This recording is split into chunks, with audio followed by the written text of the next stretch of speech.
Thank you, Reverend Elliot. Okay, so just hang in there and see what develops and see how you feel and see where it's going. Um, the only thing I see about him is, as I said, you're dealing with a powerful, attractive person who can do a lot with you and for you. And the question is, how far will that go, right? That's really the question with all relationships. But you happen to have be involved with somebody who is extra special that way. You know what I mean? So see where it goes. I'm getting the same cards over and over again now, and this is odd because there's a lot of cards in the deck, and now I've got the Lovers again. That's the card of making a choice. So when the time comes, you'll make the right choice.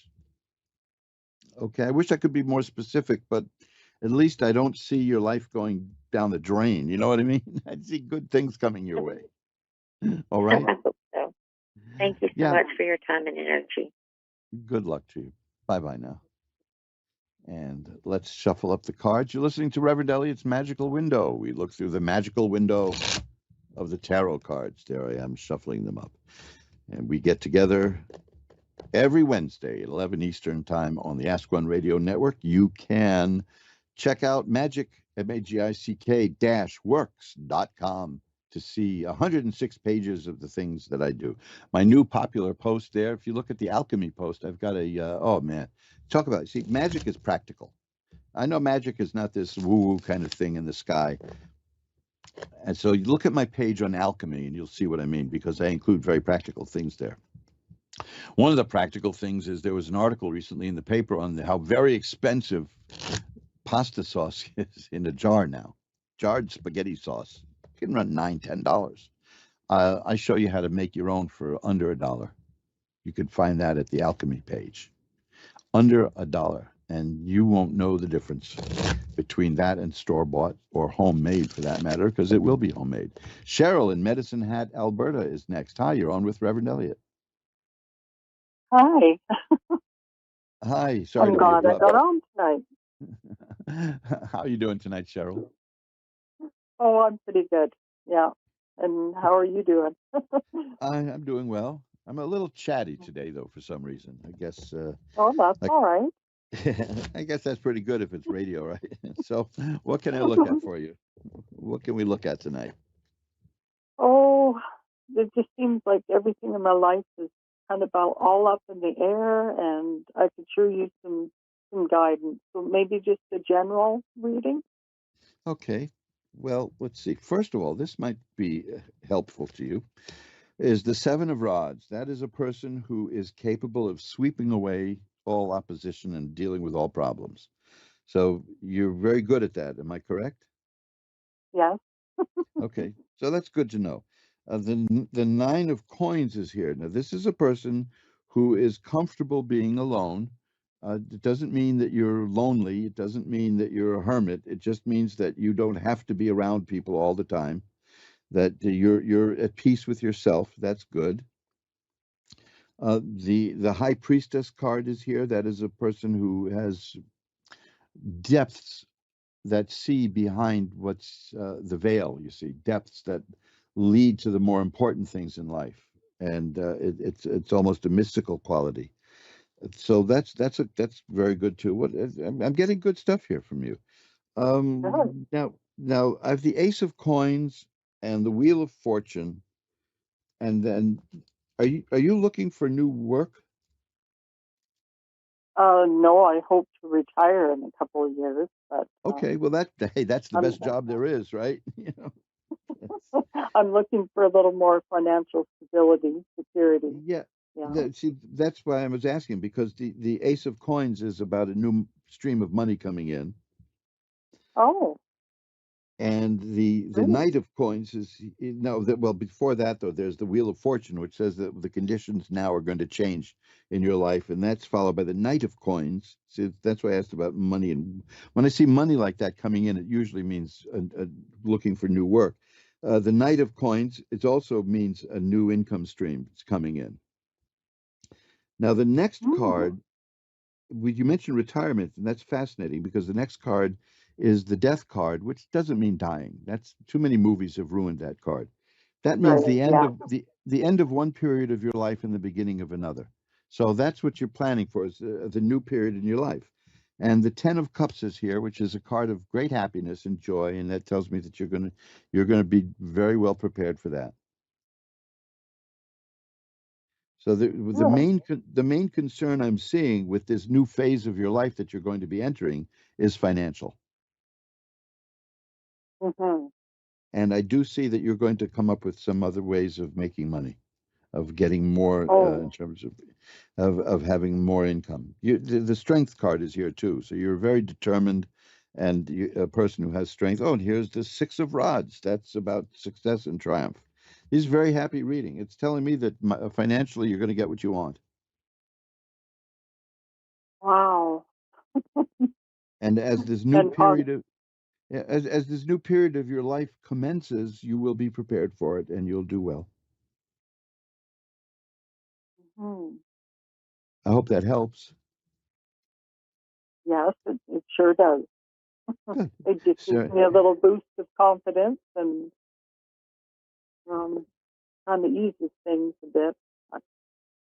well, that's one of the important things that these cards do, is that it can show you whether you're on the right track or not. But according to this, you see that when you mentioned retiring, and that's I'd already had the card, the death card, about one phase of life ending and another one beginning.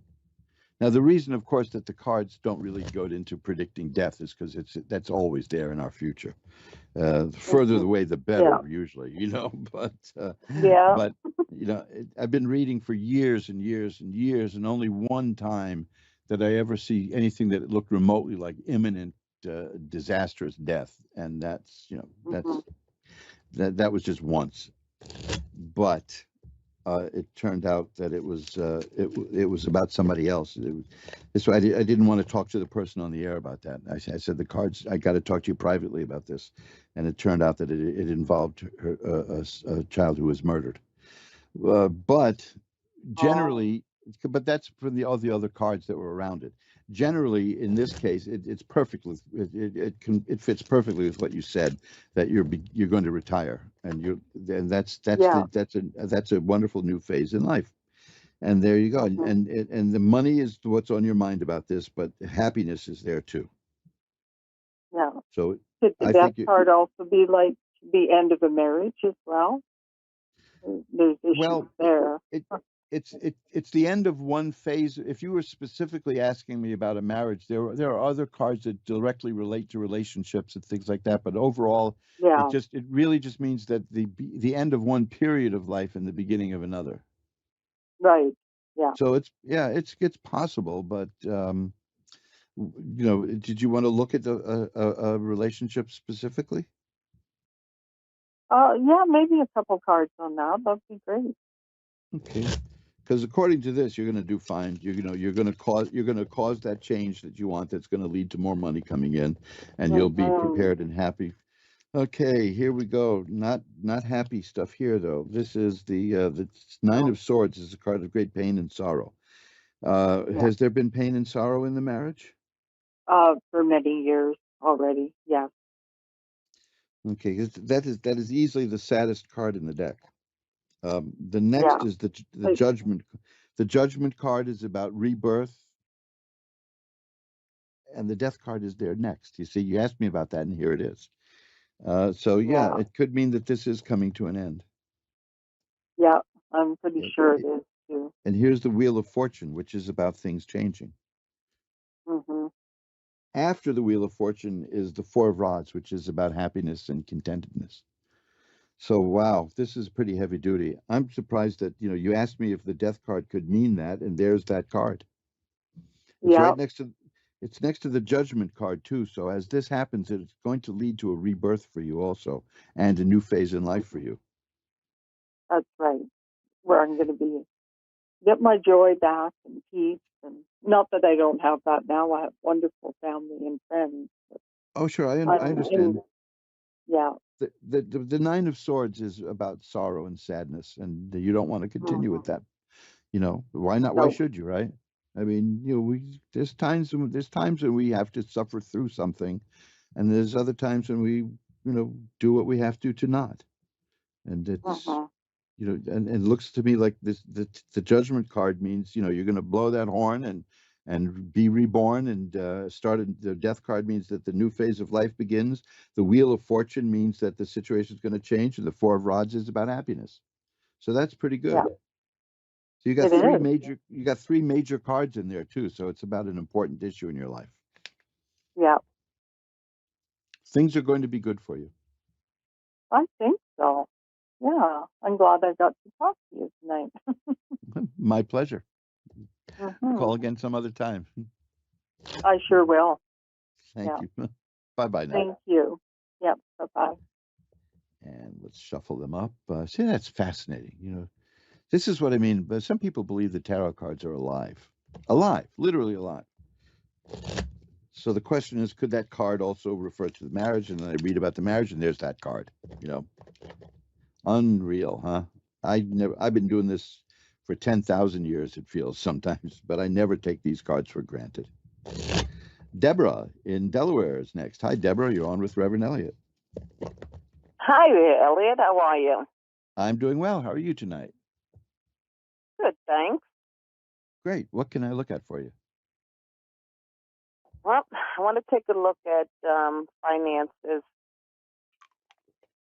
Okay, let's see what we've got here. Well, the first card I've got is the Nine of Cups, and that's a card of joy and enjoyment and satisfaction and happiness, followed by the Ace of Coins, which is a new source of money coming in. That's a good one, for finances. The Wheel of Fortune, I get that a lot today. That the situation, whatever situation you're in now, is going to be changing. Oh, the Six of Right. Coins. The Six of Coins is a card of philanthropy. The Six of Coins is a card about getting money, about somebody laying some cash on you here. Now, that could be a gift or it could be work. There's money coming your way there. And the more important card to me is I'm the Ace. selling some properties. Oh boy, there you go. You're going to do all right with that, according to this. My favorite card here, though, is the Ace of Swords, because the Ace of Swords is about your mind is expanding, your mind is growing, you're changing the way you think and see the world. Am I correct? 100%, Elliot. I have to. Yeah, well, there it is. You're doing Absolutely. you're doing really well with that, according to this, and that's going to give you the things that you want. Uh, let's see. Yeah, that's the Knight of Coins is here. The Two of Coins. Here's the Seven of Coins. All these coins. Yeah, money, right? It's coming. The money's Yes. coming. Mm-hmm. Yeah, Yes. you're surrounded. You're I'm surrounded by auctioning money. off. You're surrounded by money cards. So yeah, you're gonna do all right. Oh, that's great. Yeah, that's great. Yeah, because I'm auctioning off some properties and just, really trying to restructure my finances. And yeah, it's been a learning experience. So yeah, my whole outlook has changed. Well, here's the Page Even, of Coins again. hmm? Here's the Page of Coins. That's the beginning of the actual appearance of money. So it's not like the Knight of Coins is theoretical. The page means it's here. So yeah, you're going to do all right, money wise. And I get here. Great. I shuffled up the cards, and here it is again: the Ace of Swords and the Six of Coins. Yeah, there's no doubt about it. There's money coming your way. Yeah, thank God. Let me ask you now, because the ex-husband is coming home from jail. I really don't want him here with me, Mm-hmm. but he has no place else to go. How is that going to work out for me, Elliot? Well, if you don't want that, is there anything you can do? Is there any legal actions you could take? Oh, yeah, I will. It's just, Okay. I'm just going to help him get on his feet and everything like that. And, yeah, and then get senior citizen housing. Well, you see, I've got the Two of Swords, which is about kind of like a situation that isn't going anywhere. It's like a stalemate situation. So be careful that it doesn't become something sticky, that you get stuck in. Okay. That's it's. Other than that, I mean, the cards I see looking into ahead for you, Four of Rods. I keep getting that today. It's happiness, happy home especially, and the Sun, which is healing and health and growth and happiness. Um, oh, do I have to tell you this again? The Six of Coins. It's the third time it's shown up when I shuffle the cards for you.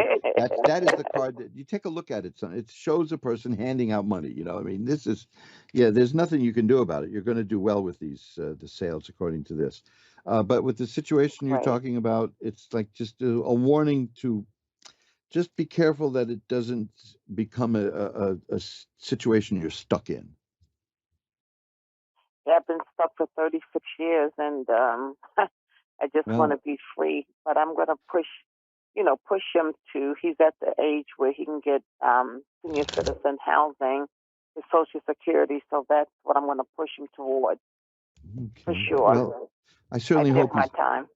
I certainly hope he's doing better. I mean, obviously he's had a terrible experience, but and so have you. I just Yes.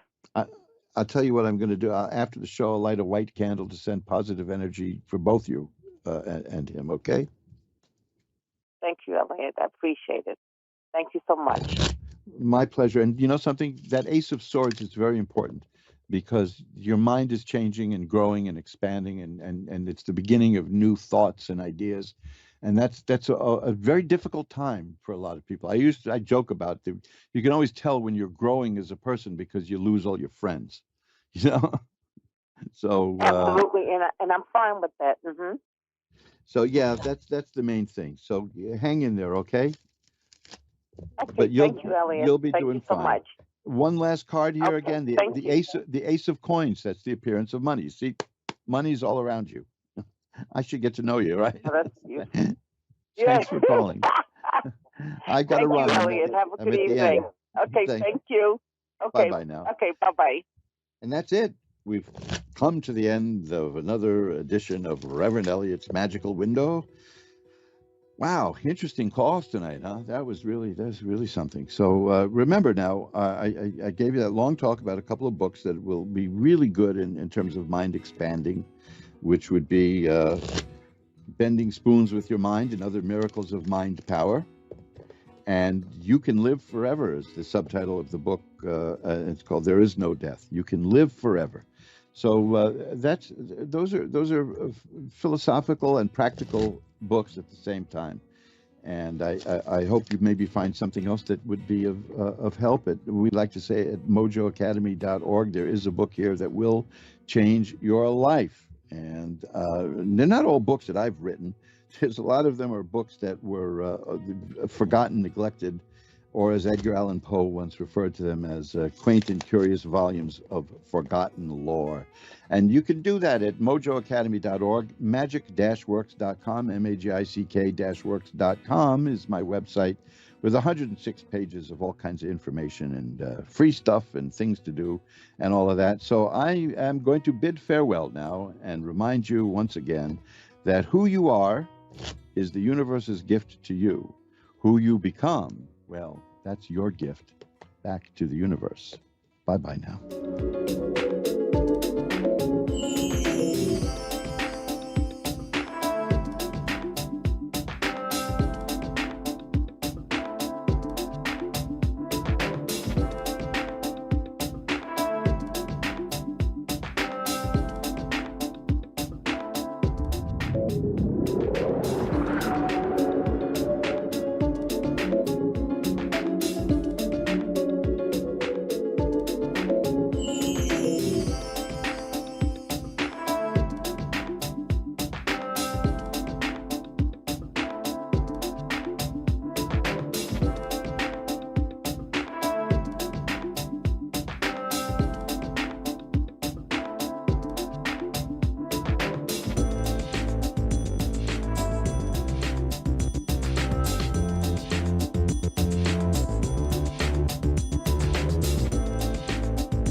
You're listening to A1R Psychic Radio, Earth's #1 psychic radio network, and watching Moonstruck TV, enlightening television. Welcome. Time for the Mini Medium with Stephanie Cowan. Live from tarotwithsteph.net. Connect direct. In North America, dial 888-454-2751. In London, 20-3519-2158. In Sydney, dial 02-8488-3147. Or online, contact us through our Facebook page, facebook.com/psychic radio. Or one of our websites, askoneradio.com or moonstruck.tv. This is the Mini Media on A1R, the Ask One Radio Network. All right. Hi, guys. Welcome to your mini medium on the A1R Psychic Radio and Moonstruck TV. Happy Wednesday to everybody. Happy Hump Day, as usual. It's kind of like my favorite thing. I don't know why. We're just getting over the hump of this week. And I'll tell you, I am so ready for this retrograde to be over. So happy almost retrograde being done. How's that? We're going to be seeing that coming to an end on the 15th, mostly the 16th. So, and then tomorrow is a new moon. So if you are going to be looking at doing new moon energy work or new moon work, I highly suggest you do that because it'll be right before the retrograde ends. And that new moon intentions that you put out there and manifest the things that you want to have happen will be even more powerful and more beneficial. So I know that I'm planning on doing some moon work and also doing or making some moon water. I am ready for a fresh start. I know I've said this before, but the Gemini in me has struggled with this retrograde. So it's been rough. We've had cars break down. We've had sickies in the family. Let's see. Oh, I tripped down my stairs. So, I mean, I laugh because I'm okay, and I laugh because like the kids and we're all fine, you know. But I just shake my head and think, oh my gosh, okay. But then I think, what am I learning from this? All right, universe, what are you teaching me? You know, so and taking those lessons and looking at the positive. And speaking of positive, today is National Positive Thinking Day. So I hope you all are putting out good positive vibes and positive energy as best as you can, and celebrate today by doing things that are positive and are also optimistic and what may be. So as I'm over here joking. Anyhow, so yes, today is National Positive Thinking Day. And after my podcast tonight, after this episode, and every episode Wednesday night on my Facebook page, Mini Medium, I do about 7:30 p.m. I try so hard to be on time, but sometimes the meditation and that takes a little longer. So at 7:30 p.m. Mountain Time, 8:30 Eastern, 5:30 Pacific, I will be doing free readings on my Mini Medium Facebook page. So please hop on over and join me. We have such a fun and really positive, amazing group of men and women. So I highly encourage you to do that if you can. So, all right, well, let's go ahead and I'm going to pull the affirmation card for today. And let's see, I've been seeing numbers all over the place today. But the one that has been so strong has been the number 23. Now, I know that we're in the year 2023, but that is not the reason why. But whenever I see these visions, um, I know that it is a loved one in spirit, um, or it is the my guides, guiding me and leading me. So, yes. So correction on that time. My apologies. So 7:30 Mountain Time, 9:30 Eastern, and 6:30 Pacific. I almost said specific. So, and my amazing producer is helping me out with that. And he said, blame me, but I'm not going to blame because honestly, it's just, what's time anyways, right? So, no worries. Okay, so I'm going to count out these cards. 16, 17, 18. Counting and trying to uh, talk at the same time is is very difficult sometimes. It's like, what do they say? Walking and chewing gum, right? So, okay. So, the affirmation for today. So the number 23, like I mentioned, 23 is going to be a number that is going to connect with someone in a very specific way, not just the year 2023, but this will be the 23rd of a month, February 3rd, the age of 23. So that's kind of how I connect. So I pulled the 23rd card in my affirmation deck, my beautiful um, butterfly cards, just gorgeous. So the affirmation says, I am deserving of respect, love, and happiness. I give respect, love, and happiness too. So, how amazing and beautiful is this sign of saying everything you put out into the universe comes right back to you, right? So, if you're giving that respect and that love and that happiness, then the universe goes, oh, okay, I like this. I'm going to send it right back. So, you're very deserving. So, remember that. Treat people with kindness. Um, if someone cuts you off while you're out on the road driving, just let them go, my friends. Let them go. It's just not worth getting upset.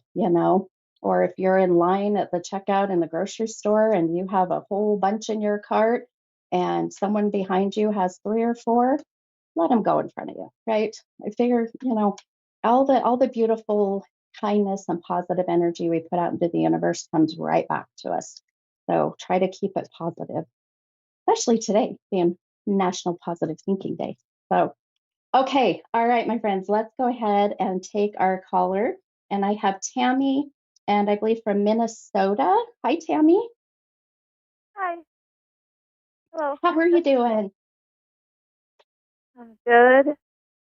I'm good. Good, good.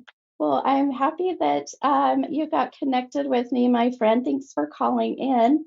How can I help you tonight? I'm just wondering if I don't know if like career and relationship wise things can change, or do you see any changes or stuff? I don't know, I've been through a turbulent time and now I'm hoping that things are changing for the better. And Okay, okay. And did you mention? I thought I heard you say also with a relationship. Is that what I heard? yeah. Yeah. Okay, okay, okay, perfect. Okay, sure. Let me look here. I just decided to pull a couple cards for you and see if we get any kind of just validations with the cards with what's been going on, which is kind of interesting. So I just intuitively drew a couple cards, and um, the one card that I did pull for you. Now, with the way I do my readings, I really just use my cards as kind of a guide or a tool, or kind of a visual validation of what my gifts are showing me. So, as you were talking, one of the things I felt was exactly as you said, where there's that sense of just, I'm ready for that break, right? I'm ready for the Yeah. sun to come Right. out. Or I peace. oh, go ahead. I'm I'm sorry, just what was ready for that one? an era of just I'm just ready for a era of just peace where there's no turbulence and Right. just Absolutely. move And forward, and move up. Like yeah, and I'll tell you, for one, we're in this crazy kind of Mercury retrograde energy, and we've had, 7 planets that have gone in hiding and in retrograde. So the Yeah. energy for many has been a lot. I feel like sometimes, why can't we go in hiding, Yeah. if if these planets get to do that, I would kind of want to do that sometimes, because the energy, it's just so intense sometimes, and then you just get to that almost feeling defeated stage, and then that little voice in your head says, no, you got this, keep pushing forward, um, Yeah. so and as I pulled some cards for you, well, here's the good news, and maybe a little, I don't like to say bad news, maybe a challenging card that comes up. So, Okay. um, within tarot, one of the cards that readers really don't want to see come up is the Staying Tower card. And I'll show it on my video here and on the live. So if you go and watch on Moonstruck TV or on Facebook, I mean, the card is beautiful, but it shows this tree, and there's these beautiful, butterflies and nature and animals and chipmunks. And then this big old lightning bolt comes and hits the tree and bursts it up in flames. That's like the story of And my life. yeah, and Hi. I laugh only because I know you can relate, but I laugh because the the ending is near, my friend. So I do feel like that, and I don't sugarcoat things, by the way. I am very honest, good, bad, and different. I will tell you. Um, and so I feel like that, boy, I'll tell you, this month, as I see it, because I keep seeing the number 9. So 9 has got to be this month, or even maybe the last 9 months of this year, Oh, um, has been tough for you. Is that right? yeah. Okay. Yeah. So,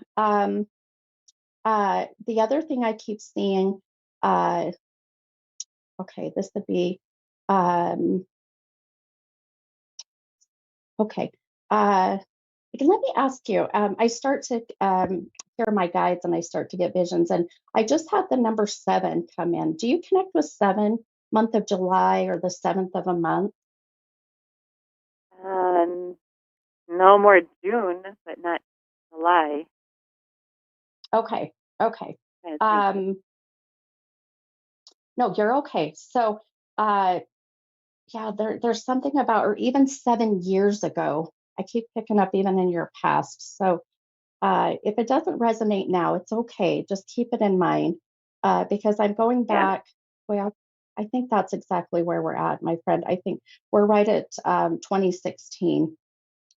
So it feels to me about that time is where there was a lot of um, chaos, and maybe some things at that time that caused your path to kind of get diverted, and feel like that's when things kind of started, with your, you know, with the craziness of things.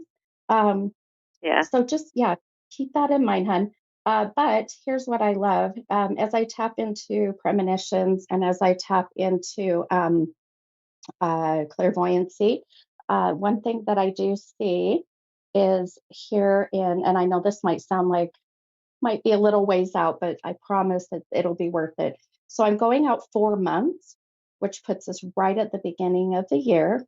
So please keep that Okay. January, mid January in mind, because I see the waves and the rocky waters, the choppy waters are about to calm. So um, Oh, that would be it so yes, good. I will help manifest it for you, my friend. I will put Yeah. it out in the universe I'm for you. so in need of I that. You have no idea. Yeah, I will help you in every way I can. Because I can tell, I can feel that it's time for you. It's time.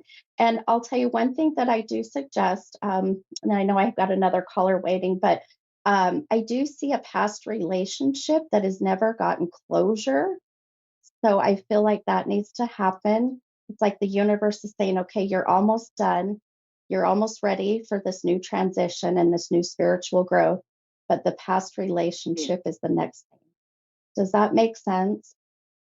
Yeah, I'm in a turbulent relationship right now that's like I'm just tittering, tottering on like staying in it, and it's like on the last leg, basically. So, Right. yeah.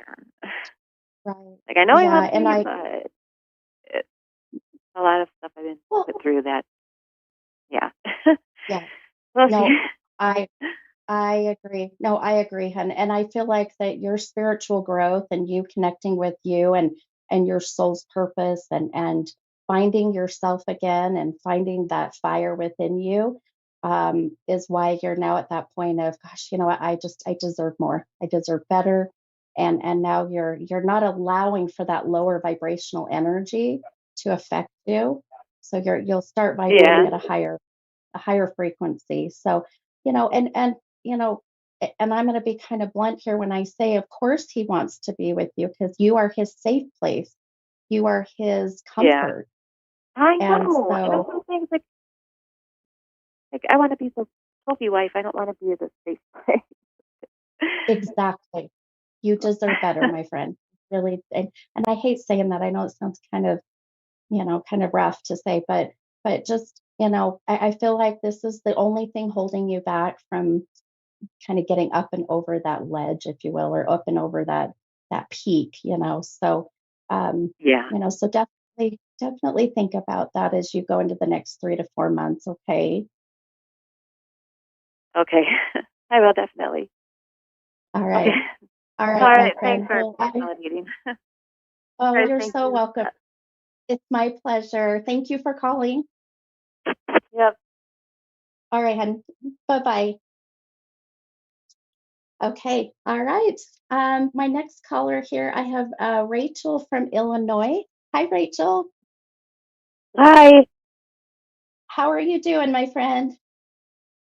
I'm a little tired tonight. Yeah, How are I'm you? right there with I'm right there with you, hon.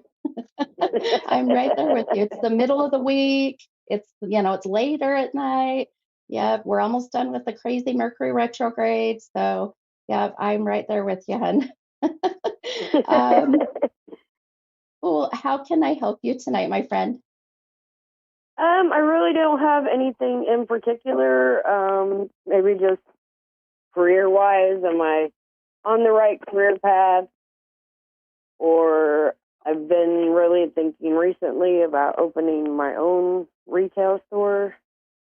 I'm kind of, I don't Nice. know, at a crossroads. Okay. Okay. Well, I love that you're wanting to pursue kind of an entrepreneurial, path. So good for you. I love that. Um, So I went ahead and pulled a few cards to just see if there's any kind of guidance or validation, as I get my visions coming in. Um, Now, let me ask you. Okay, so uh, one thing that I'm very mindful of is during the day before I start my show, um, that I listen to my guides or I pay attention to my visions that often come from loved ones who have passed. And today I've been getting the number 23, and 23 has been very strong in that sense. It's not necessarily this year, 2023, so when I see these numbers, it will connect with someone in a sense of a date, or the age of 23. But I have a very strong, and I know we're kind of taking a little bit different direction than what you asked, but I have to make sure this is not connected to you before the show ends. But I have a father figure stepping in. I've got a dad, or someone who was like a dad to you. So have you lost your father or an older brother? I had a stepdad that passed away. Okay, stepdad. Okay. Or Now, um, I guess a biological, but I didn't really know him. okay, okay. And that's okay. Sometimes even biological, even if you don't know any souls for that matter, if you didn't have a connection, will start to come through. So, um, well, now let me ask the second question really quickly. The 23, do you connect with the age of 23 or the 23rd of a month or February 3rd? My oldest son is May 23rd is his birthday. Perfect. Okay. So this is what I love these signs. Oh, they just give me chills. So this is your older son. And so I'm going to tell you, I do feel like that I have uh, either stepdad or biological dad, but really coming through and just already giving me messages and numbers of dates that are connected with you. And I just felt drawn to bring this up. So um, I'm going to answer your question about your career path, but I do want you to know that I do feel that your biological father, this is him, because I feel that the connection that I get, I've done this 27 years and I picked up on knowing exactly the feelings, and I do feel this is blood. So this would be my sign of biological. Now I know you didn't know him, and that's okay, my friend. I just want you to know that he knew you and I were going to get connected, and he knew the best way to kind of validate that is by the 23rd, which happens to be your son's birthday. So does that make sense? I know that was a whole lot all at once. I get it. I'm following. Okay, no, and I'll tell you, I just want to throw out there, your biological dad does say that that he he says your son, who the 23rd is, the connection there, he says oftentimes reminds him of who he was at one time. So your oldest son must have some look or demeanor or personality like what your dad had at one time. So I want to share that message really quick with you. Okay. Okay. Okay. He All has right. had Let's talk. a rough few years, so he's getting back to himself over this past 18 months or so. So that makes a lot of sense. He's really struggled hard to get back where he's been, where he was. Gotcha. Yeah. And I feel like your biological dad can relate. He can relate with your son. And that is why your biological dad has come in to say, just hang in there, give him some time, he'll do better. And I'll tell you one thing that I love about signs and symbols. So I pulled two cards for you, and I'll show it on the camera here. And if you go and watch on Facebook or on Moonstruck TV on YouTube, the two cards that I pulled for you, one is this temperance card. It has the number 14 connected to it. Then the other card is this Four of Swords. So 14 and 4 is 18. And you had just mentioned that your son in the last 18 months is starting to get better, correct? Correct. Okay, so here's even more beautiful signs for you, Rachel, that your dad is around. So I just want you to get these beautiful messages, because I'll tell you, if I don't get them out and share them, your dad will be with me the whole rest of the night. So he'll be bugging you all which is night. okay. You should have said that. I know. I love it. I mean, because there's no way I would have known, number one, who's calling me, and number two, that you have a child with the 23rd birthday that he mentioned all day today. So this is how they Right. come through and give us the signs. I love it. I'm a Okay, believer. so I'm a believer totally. yeah, good. I love it. Well, I think you kind of have to be if you want to call into A1R, right? Right. If you're calling into the number one psychic radio station, of course. Right. I followed Okay. Sylvia Brown for many years. I went to one of her lectures. It was amazing. Yes. Oh, she's a legend. So my mom, I feel like my mom is passed, but I feel like my mom had abilities as well. And I've tapped into mine for 27 years, but I just 3.5 years ago decided to open up my gifts and share them. And I mean, it's been a beautiful ride. It's been a beautiful journey. And I'll tell you, I remember watching Sylvia Brown on Montel Williams. Yes. And, Yes. yeah. And she talks about that and how he always asked her if there was aliens in the audience. Yes. Yes, I loved her. I loved her. Yeah. Well, I strive to be her.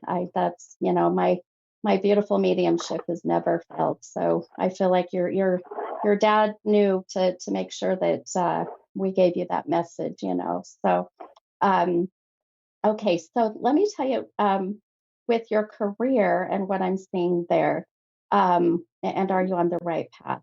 Um, when you mentioned having a store, to retail and that, I really felt that in order for this to be successful, because I feel like you have a very creative mind.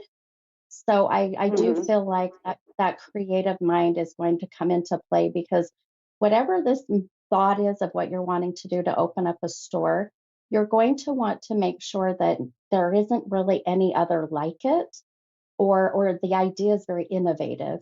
Um, so it's I feel like a great path for you.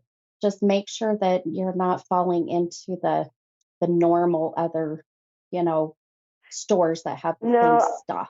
I wanted to open up something like yoga supplies, meditation supplies, Yes, information.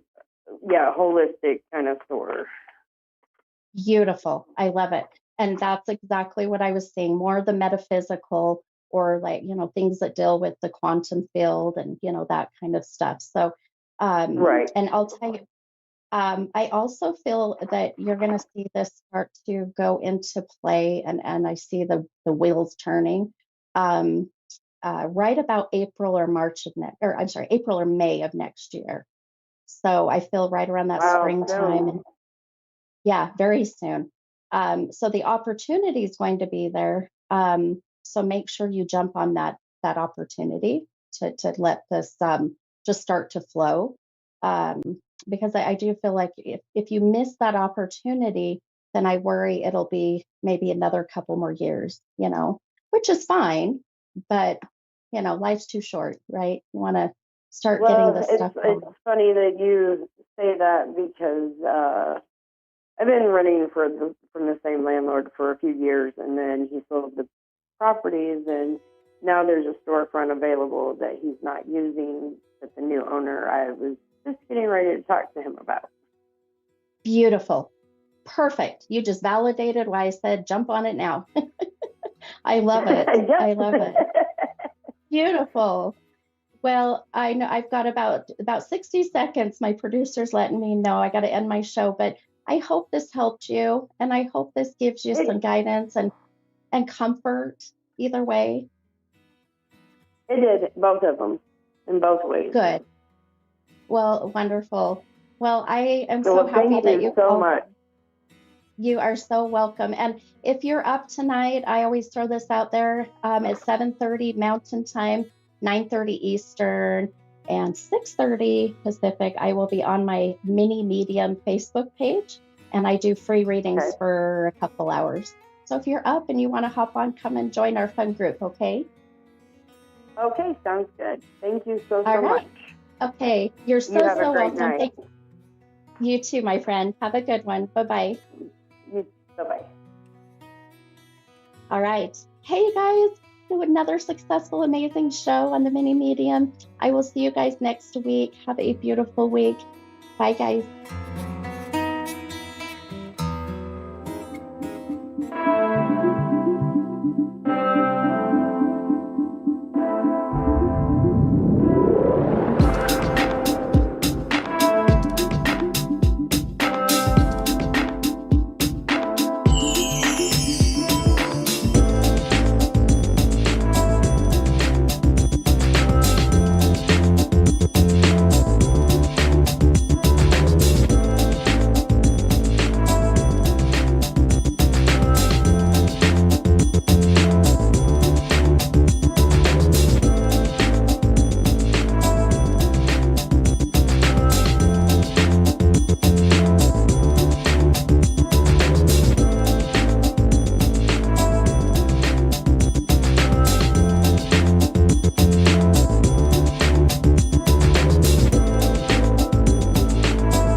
Psychic Radio, Earth's #1 psychic radio network, and watching Moonstruck TV, enlightening television. Welcome. Time for Psychic Paths with Suzanne Marie. Live from PsychicPaths.com. Connect direct. In North America, dial 888-454-2751. In London, 20-3519-2158. In Sydney, dial 02-8488-3147. Or online, contact us through our Facebook page, facebook.com/Psychic Radio. Or one of our websites, askoneradio.com or moonstruck.tv. This is Psychic Path on A1R, the Ask One Radio Network. Hello, everyone. Welcome to A1R Psychic Radio, my favorite radio station. I am Suzanne, and I'm here to do a reading. I hope I get a really good caller tonight. How is everyone doing? It is now September, and we are having 7 planets that are retrograde. So I hope that everyone has their seatbelt on and really doing well, dealing with all the transformations and changes that are going on now. I am available for private readings at psychicpaths.com. That's my website. And you can also find me on Facebook and X, I guess it's called now, and Instagram and TikTok. So I'm all on those if you would like to contact me, and just email me a message. Please read all my reviews. So I am in Minnesota, and it's just finally gotten over the heat. So it feels really good to be here. And yeah, it's really good. So I am very, very interested in kindness and love. I think that love is the answer. And I think that God is love and love is action. So let's try to be loving and kind to one another. I really base my whole theme of what I do as service to others for loving one another. There's no need to be unkind. There's no excuse to be unkind. Love is the answer, and love will always be the answer. It's sometimes very hard to do, but necessary if we're going to survive whatever this world gives us. So, with that being said, I just want everyone to be okay and doing well for September. This is a whole new month, and I hope everyone is excited. We've got Lindy in Cumberland Waters. Hello. Hello? I love Hello? your name. How are you? Oh, do you? Thank you. I'm good. How are you? Good, good. What can I help with tonight? Oh, sorry, a reference. Just moving, and just anything that you can get on that. Okay, hang on a second. Let me see what Spirit has to say. So what the Spirit is trying to say is there's a lot of movement in your life. Are you feeling a lot of Yes. things going on? And Yes. some of that is not you. That is, some of that has nothing to do with what you want. It's just a lot of movement going on. Is there a lot of change going on? Yeah. I Okay. found a person I like. Is that I'm wondering whether that's the one for me. It just feels like there's a lot of movement. And I think that you're in the middle of it. Something to do with a carrier? Because I What's the seen you. carrier? Yeah, I'm trying. Yeah, I feel that. I feel the exhaustion. Yeah. Let me see. Do you feel it's with animals, my job? Is that what you're doing? I see something big and square, but I didn't know what that was. You have Facebook? Yeah, I do. Go on the community page and see if there's a community page. Yeah, I have done that. Yeah. Yeah, Good. I've just Connect done with that. I them and thought that just might be a good start. even just I've seen on my community page, does anyone want to have a cup of coffee with me? And you know, they usually Yeah. get like 20 to 30 answers. Yes, where are you? Oh, yeah. um Yeah. I Yeah. think I think this move was necessary, and I think Yeah. it was healthy. You've chosen to do something healthy for yourself. And I think only good Yeah. things are going to happen. I don't feel like you can hear this and feel this yet, but it's all going to be Yeah. positive. It just That feels sounds like good. the I think it's the Eight of Wands that makes really swift decisions on movement. I feel like you were blown away by everything going on or needing to go on. Yeah. But I feel like you're really Do you going to feel be like, blessed. yeah. Okay. What were you Do you going to feel like say? I'll move into my own home soon? Do you feel like I'll move into my own home soon? Yes. Yes. Yeah. Um Yeah. I'm just wondering if it's the one that I've got my eye on at the moment that I'm going to look at on the weekend. Does it have white on it? Yeah, it's white. Okay. And I see two men going to help you. I see two men going to Oh, help okay. you. I don't know who they are, Move. but I seen two men Okay. help you. I feel like it's a Yeah. dream come true. Oh, And really? yeah, It's a place that doesn't have much of land to look after. Is that the one that doesn't have land? Really, not much land.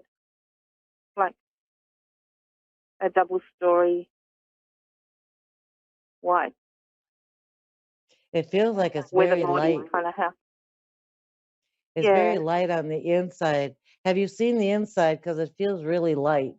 Yeah, I Didn't it? have.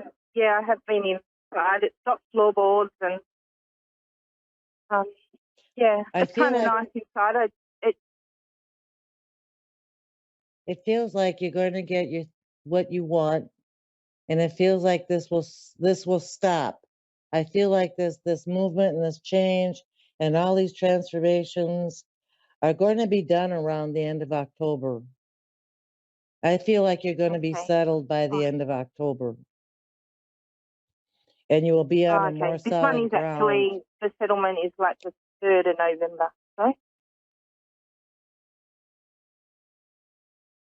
Let's see. Okay. It feels like maybe it's the beginning of all that settling in October then. It feels like everything gets settled in October.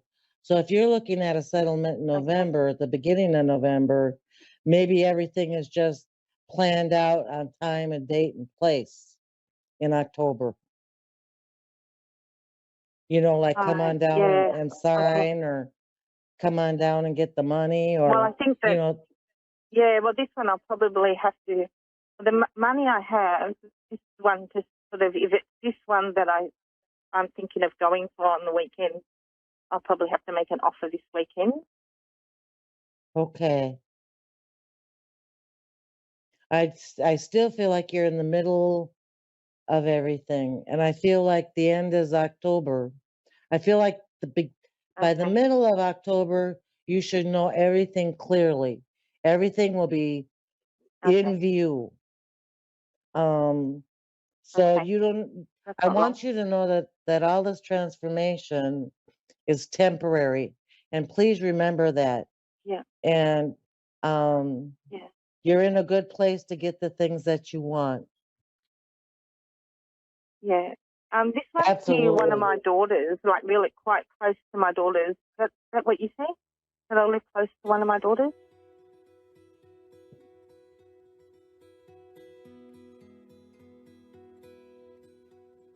I see a daughter that is close.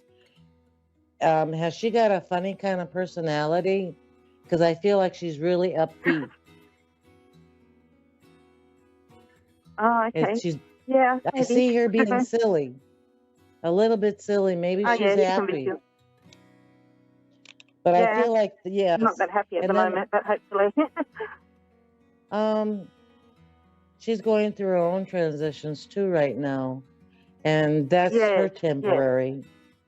But I feel like she's going to be yes. happy relatively soon, right along with you.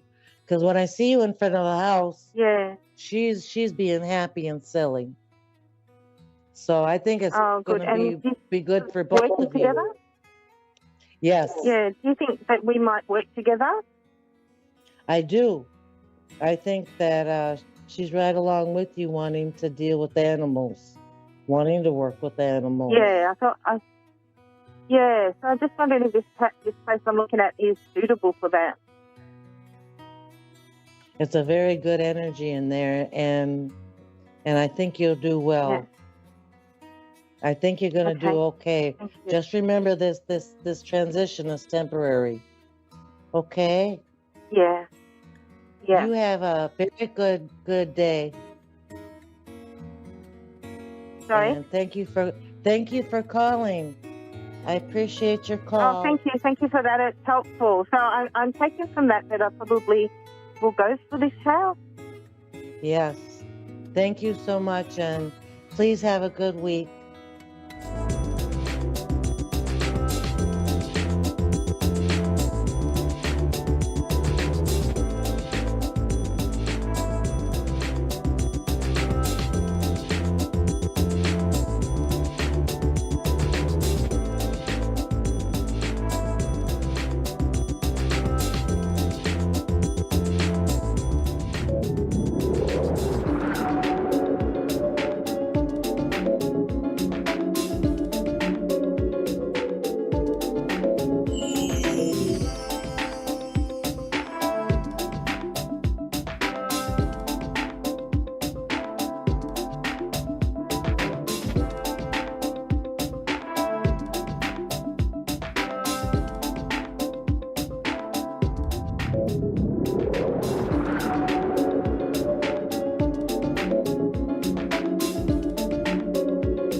You're listening to A1R Psychic Radio, Earth's #1 psychic radio network, and watching Moonstruck TV, enlightening television. Welcome. Time for Maria Leggett's Medium Show with Maria Leggett. Live from MariaLeggett.com. Connect direct. In North America, dial 888-454-2751. In London, 20-3519-2158. In Sydney, dial 02-8488-3147. Or online, contact us through our Facebook page, facebook.com/psychic radio. Or one of our websites, askoneradio.com or moonstruck.tv. This is Maria Leggett's Medium Show on A1R, the Ask One Radio Network.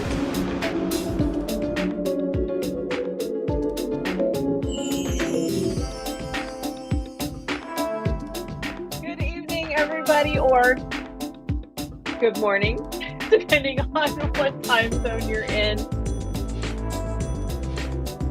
Hello, everybody. How are you? My name is Maria Leggett, and I'm super excited to be coming to you from the Eastern time zone in Dayton, Ohio. So happy to be on here tonight. I want to talk about some things that are going on my website and on my online temple site, which is templeofthesacredcircle.org. And today I have released an absolutely beautiful free chakra basics class. And this class is going to be for someone who doesn't know anything about the chakras, what they are, what kind of body parts that they control, where they are in the body. And so this beautiful class is free, and you can find it on templeofthesacredcircle.org. And if you click on spiritual education, there are complimentary classes because it's free. You just click there and sign up.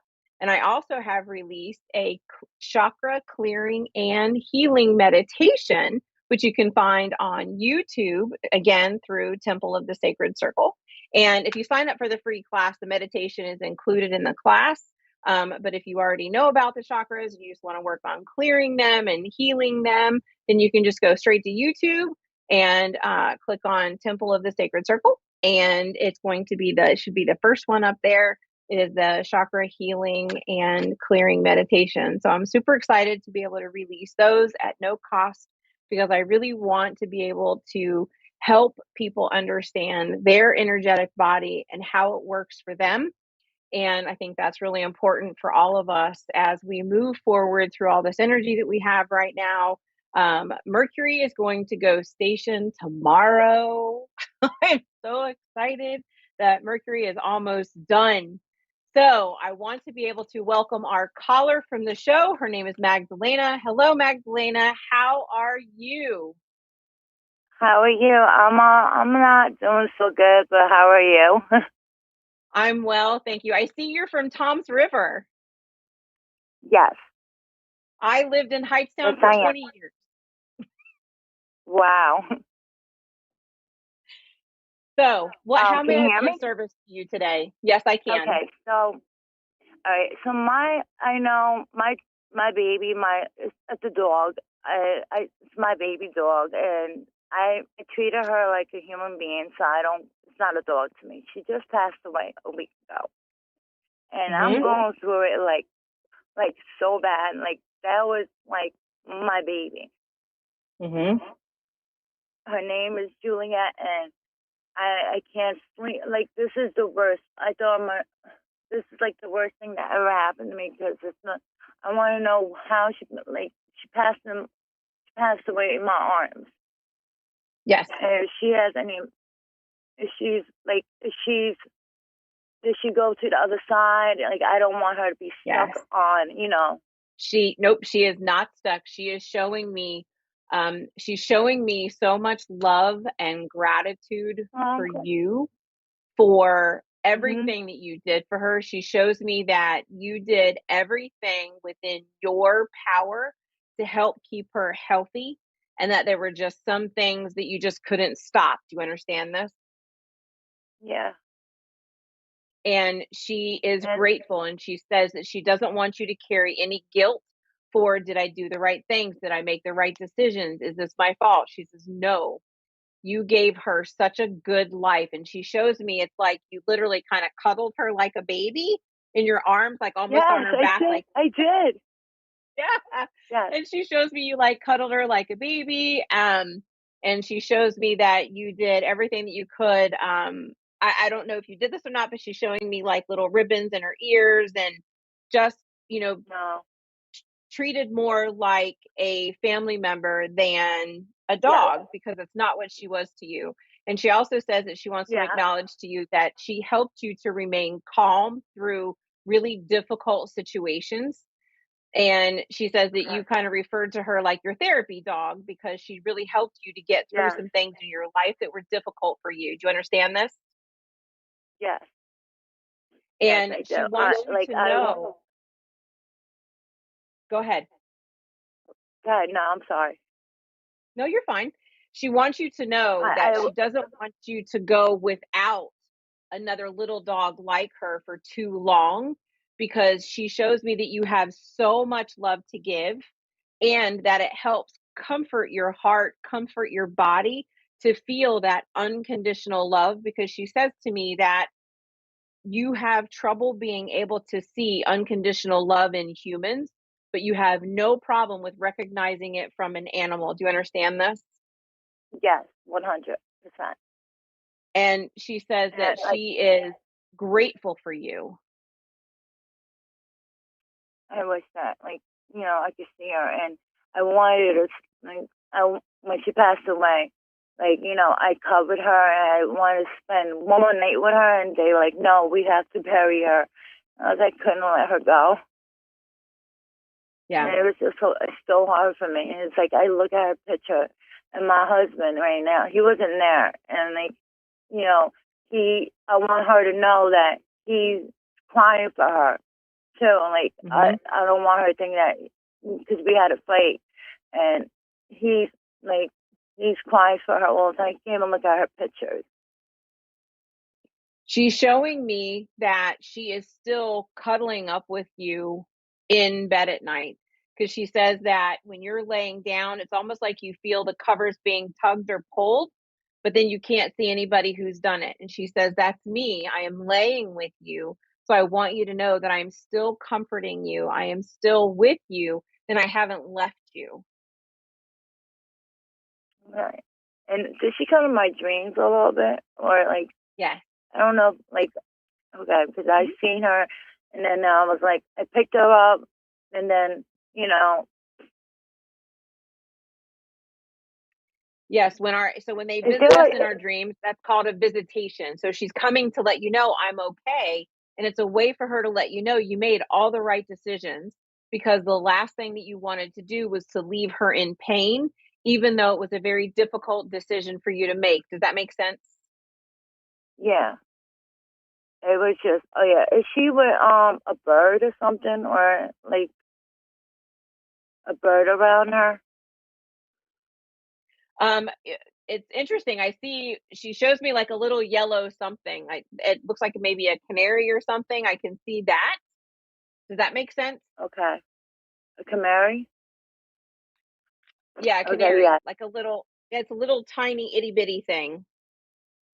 yes, because my friend was telling me that, and I was like, no, um, no. So just like I'm going. I want another dog, but I don't want it because that I feel guilty, and that was my little girl.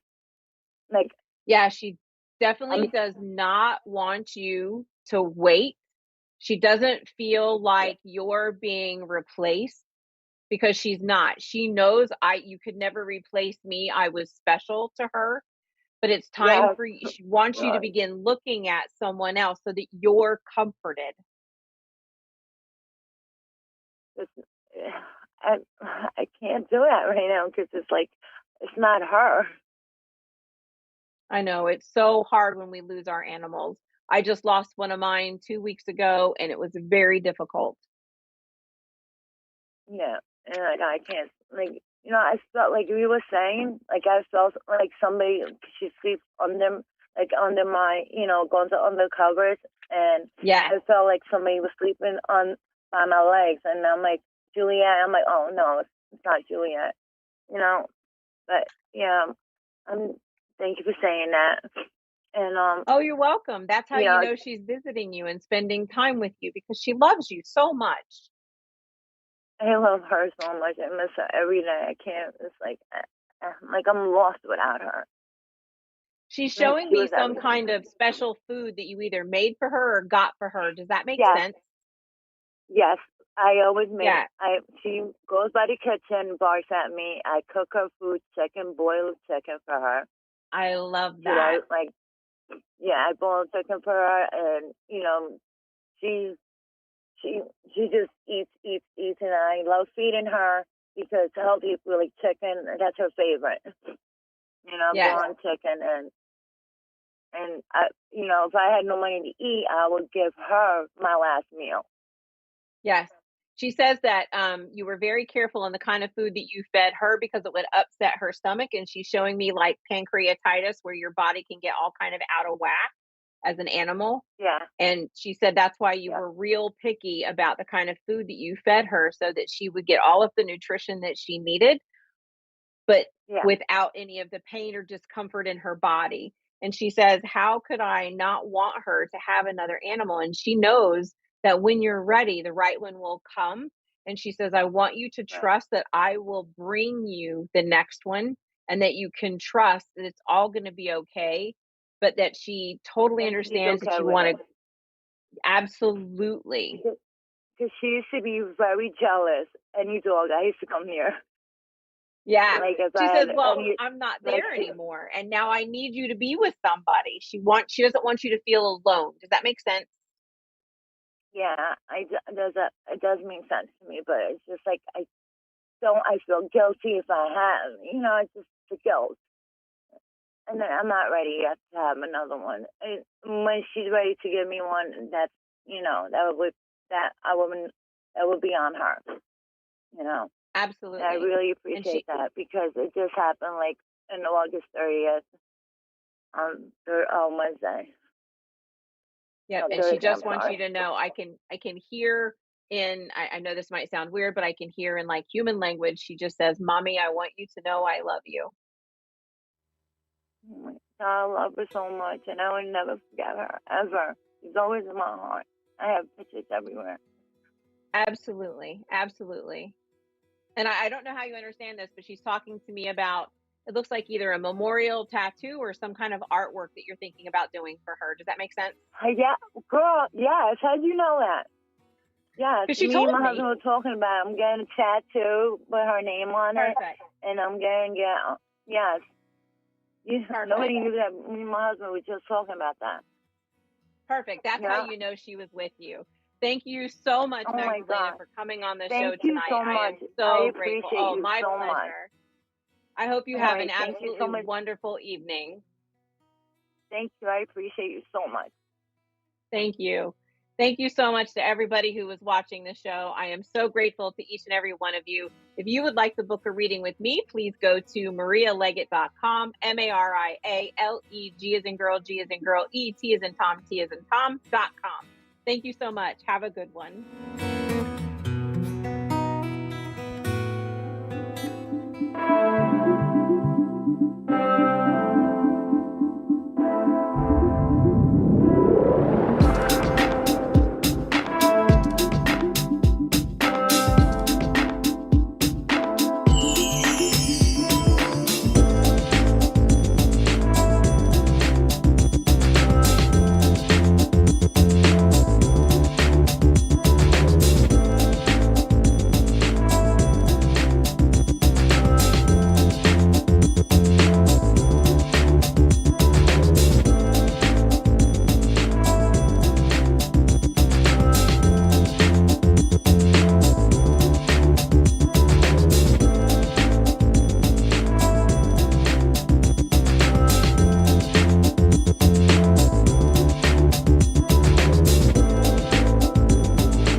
You're listening to A1R Psychic Radio, Earth's #1 psychic radio network, and watching Moonstruck TV, enlightening television.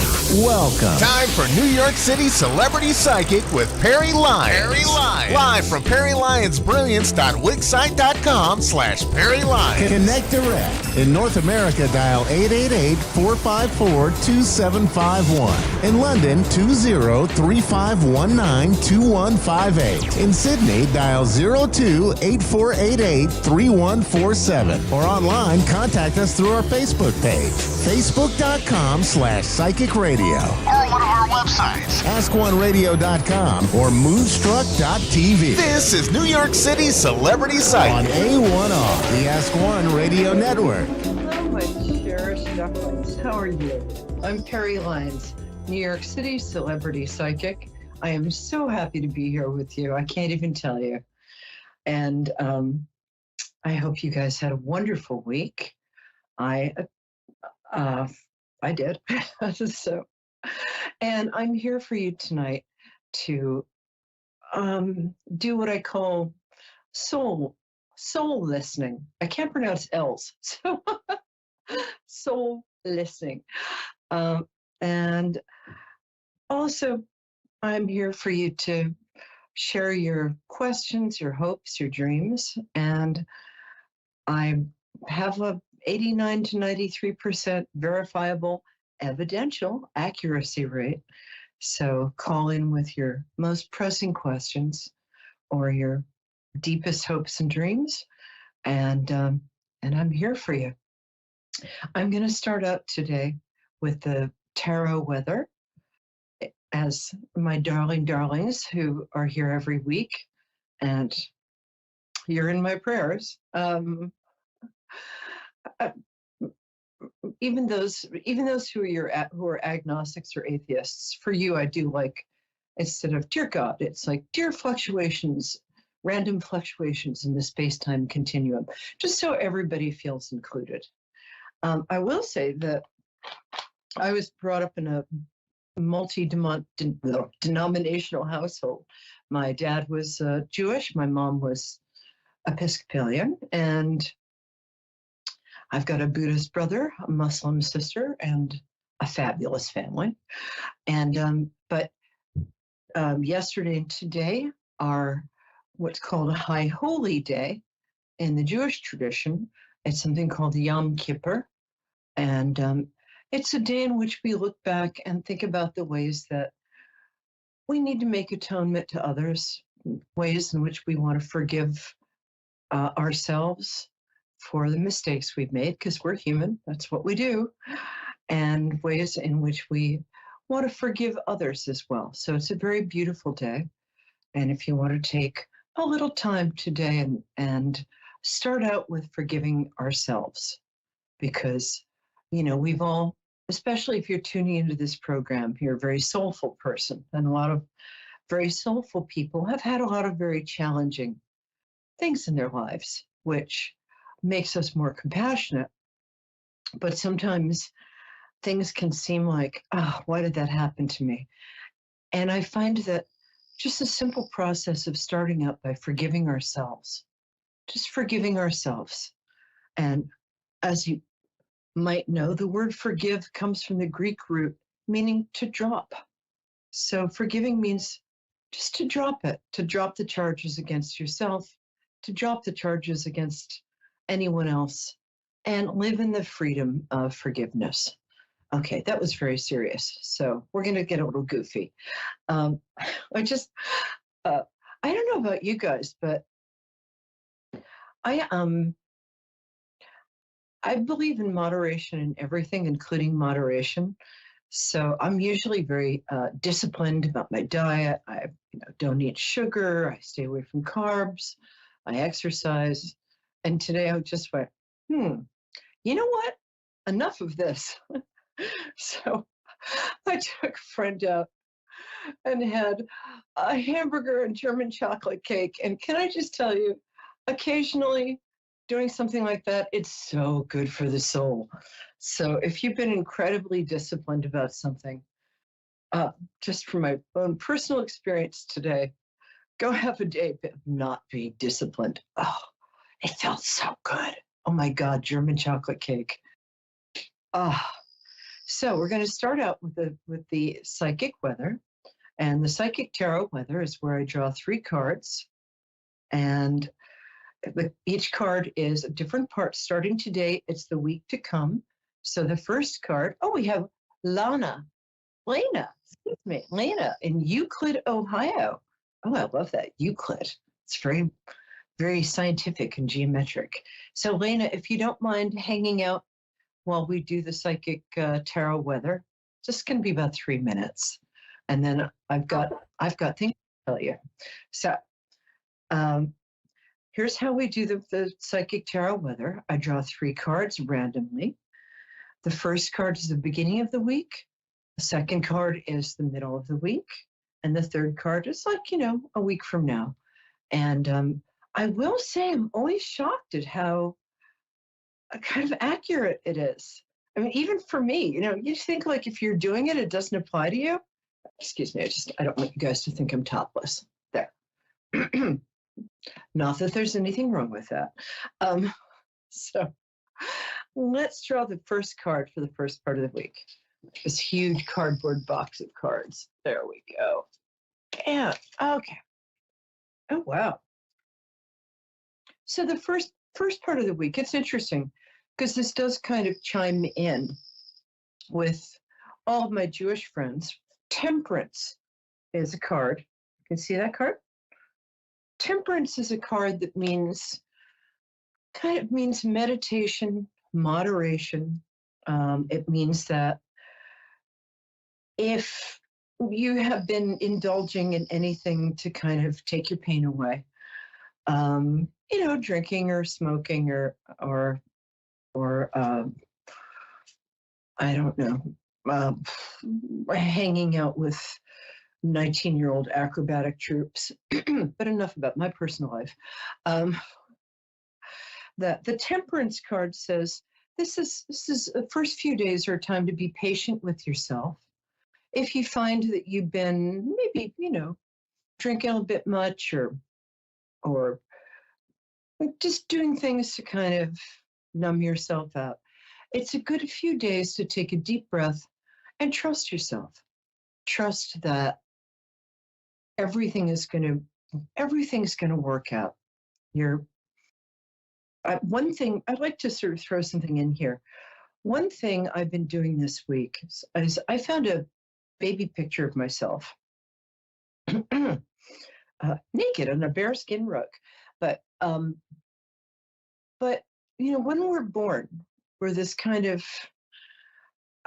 we're just kind of made of love. We don't compare ourselves to other people. You don't hear babies like sitting around worrying about the size of their thighs. They're not like, am I as cute as the baby in the next bassinet?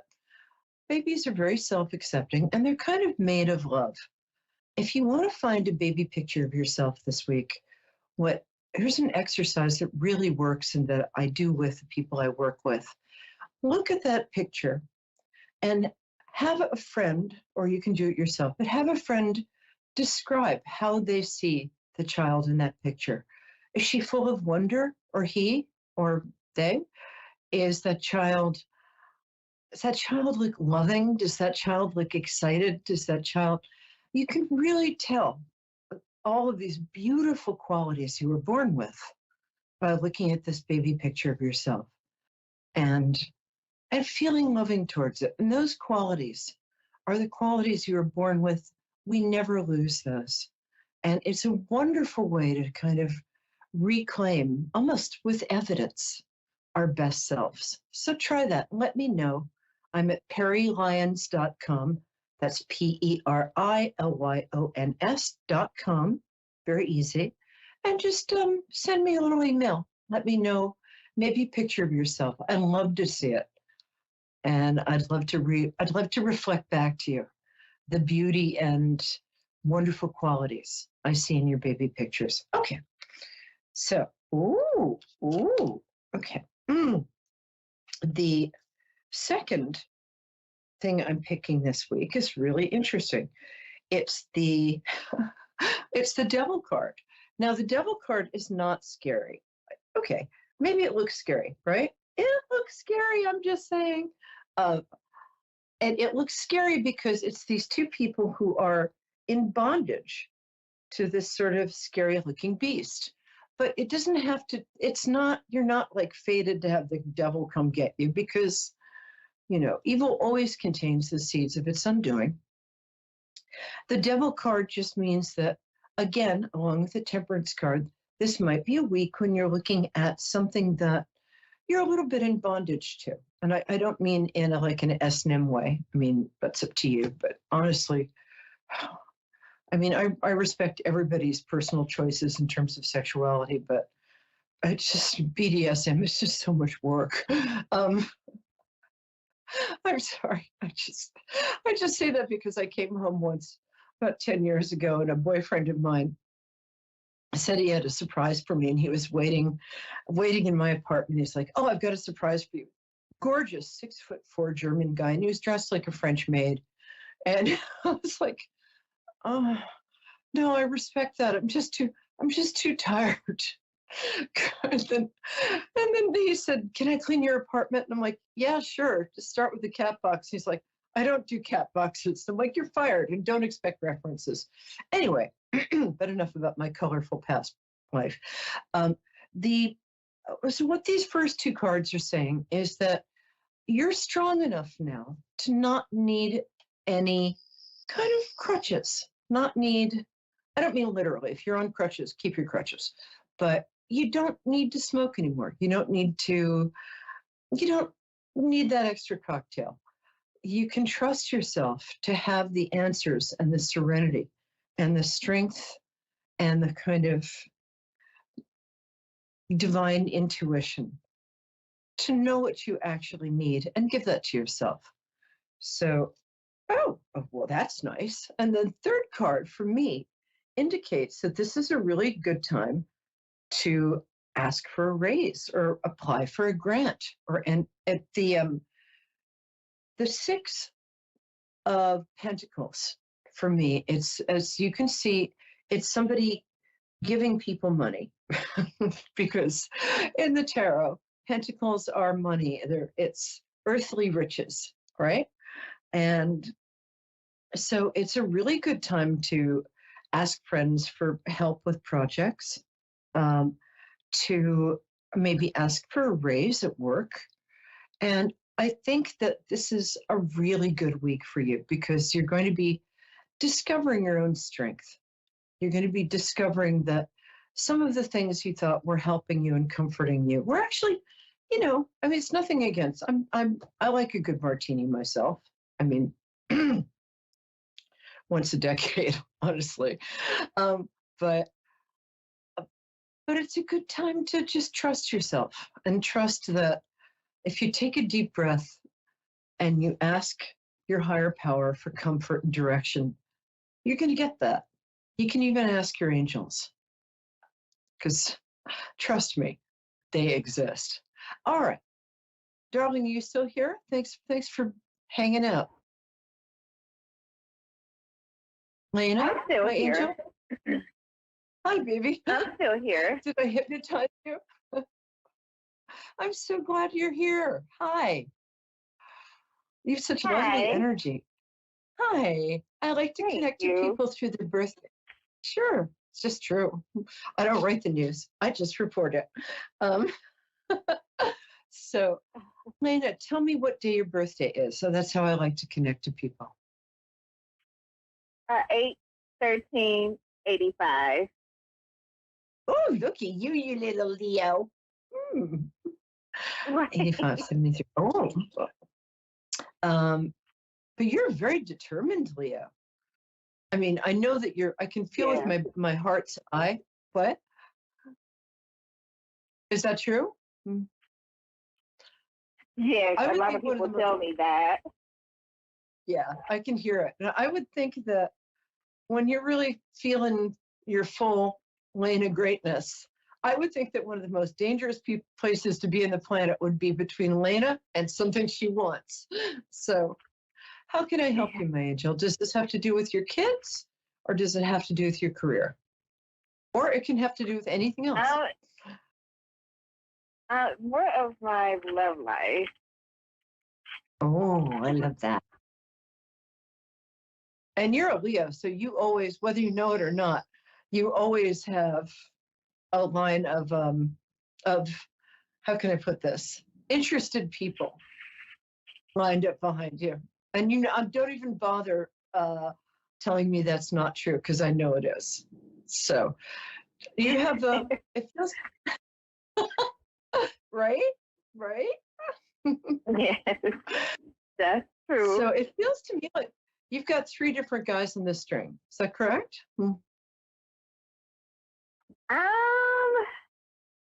There's really one guy, but there's 2 others that I know, but there's just one guy that I am currently in a relationship with. I think that partly is because you may be thinking it's because he doesn't want to commit. But you're such a powerful person. Excuse me. I feel like this is because part of you is not quite ready to settle down. I think you should give yourself a little bit of permission to play the field. I also feel like you're kind of projecting your best qualities onto this guy, because I know that you're fabulous, but you've got a lot of humility. And I think that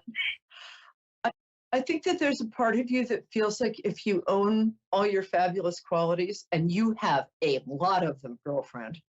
Oh, thank you. That's like conceited or something.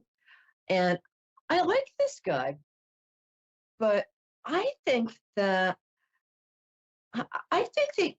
you're not quite ready for an all-in relationship. Would that maybe be a little tiny bit correct? If you What do you think? I am ready for one. I just think it's more on him when he's not consistent with me that it makes me pull back. Like, am I really ready for this or not? Oh, so he wants it, but you're not sure. Is that what you're saying? Well, I want the commitment, but he's kind of like 1 minute he'll want it, 1 minute he don't. He's very indecisive on what he wants, which makes me second guess everything too. Here's what I'd say, because I have my other speciality is I do dating and love coaching. I would just this always, when I say this to people, they always are like, I can't do that, I'm scared.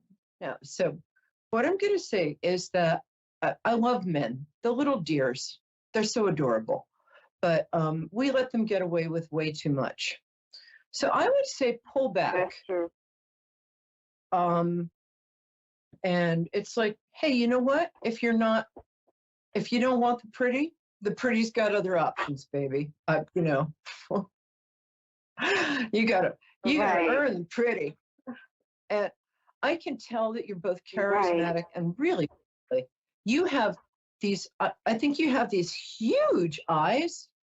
I'm right? Like you've got these huge, like tiger-colored eyes. Yeah. You've amber eyes. Yeah, like golden amber.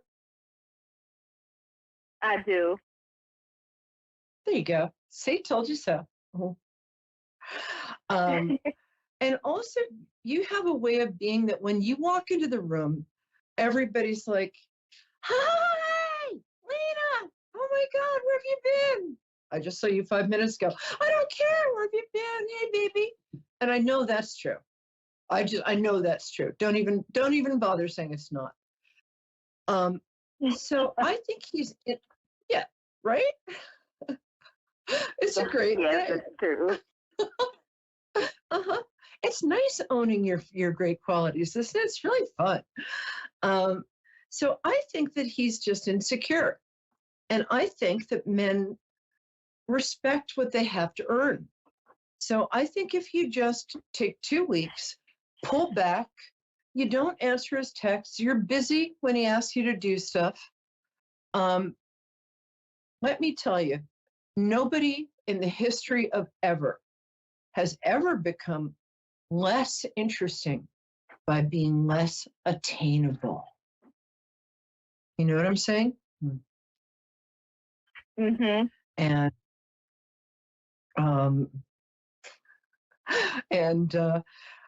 I'll give you a little evidence for the fact that I know what I'm, I have my moments, but I'm not, I'm like any other woman, but I've dated a lot of celebrities in my life back in the day. Actually, not that far back in the day, and the thing is that people want what they can't have. And when we let men sort of dictate the rules, they don't want to have that much power. I would pull back for 2 weeks, just 2. So for 2 weeks, you're busy. You might, these other 2 guys I'm seeing circling around you who would, trade their grandmothers to have dinner with you. And they like their grandmothers. I mean, right? I would give one of them a call and just say, you lucky devil, you have been chosen to take me to, go have a lobster dinner. This offer is only for 24 hours, but I would really take your energy off this guy, distract yourself, give it 2 weeks, because I think he really likes you. Of course he likes you. Who's not going to like you? But then this card, although this card is a little crazy looking, and it looks like two fish. It looks like two fish because I think this guy might be a Pisces or a water sign. Is he? He is. Damn, I'm good. Is he a Pisces or is he like a Cancer or Scorpio? He's a Pisces. Right. So you want to make up his mind for him because he's never going to do it. I don't know what it is. Pisces men, they're charming, but they're a little wishy-washy. Pisces women, I mean, we're monsters. We're like, I'm here, I'm in charge, get used to it. Like, we're like Leos in that way. But Pisces men, they're slippery. So you just have to just pull back for 2 weeks. That's all I'm asking. And go out with somebody else. You don't have to do anything. You don't have to, all you have to do, you know what the art of the most effective art of flirting is? So I want you to practice flirting. Flirting is enjoying yourself in the presence of somebody else, right? So that means if somebody takes you out to dinner, you're not worried about pleasing him. You're worried about like, what do I feel like eating? I want that. That's going to be delicious. Do you get what I'm saying here? So what I want you to do is explore your power, get back your flirting chops, because when you flirt, I mean, you can have, but you don't have to do anything. You can shake this guy's hand and go home. You know, it doesn't obligate you to anything. But that's my advice for you. So, Lena, do you mind if I stay with you for the next 3 minutes? Because I got so fascinated by your charisma that I feel like there's one other question. Do you have one other question here? I have one question. Yes. Is this guy with somebody else? Okay. What? He is. Okay. Get the hell out of there, because you are nobody's. You're nobody's second choice. Nobody's. So it's not good karma either. So let's cut him off for a little while. And trust me on this. I know it seems like you're taking a big chance, but I am telling you, you are so much more than you can see in terms of attractiveness and in terms of like yumminess and in terms of fun. You have 2 kids? Just one. There you go. Well, if you want to keep it that way, be a little careful for a bit. So, okay. Are you okay with what I'm saying? Do you have any questions?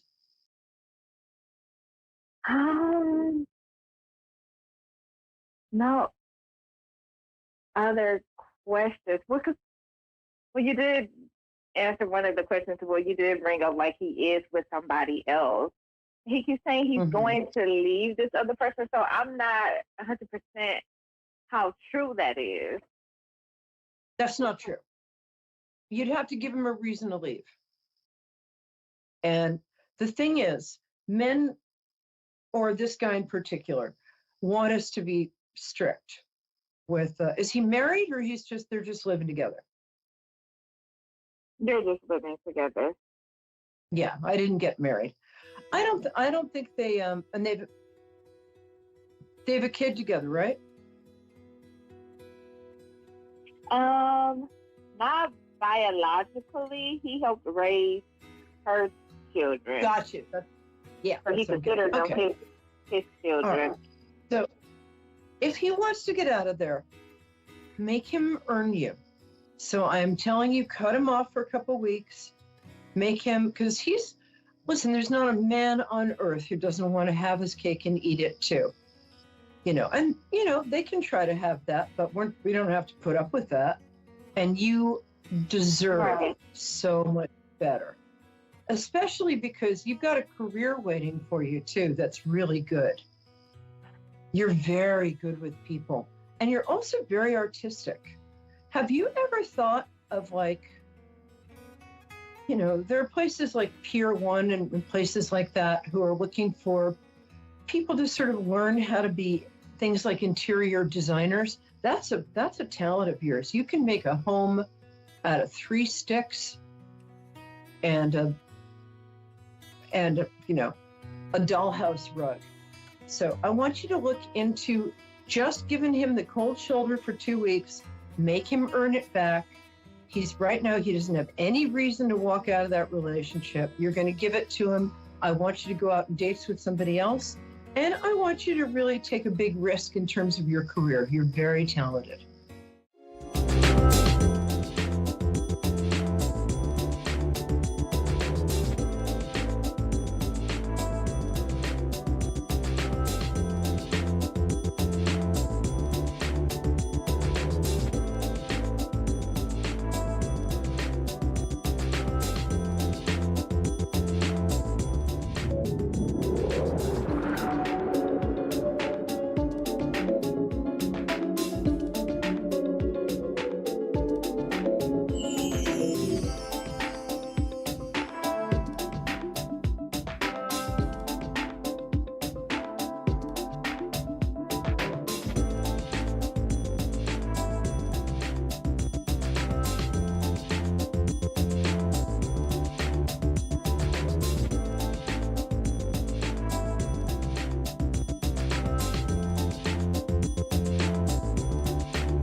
You're listening to A1R Psychic Radio, Earth's #1 psychic radio network, and watching Moonstruck TV, enlightening television.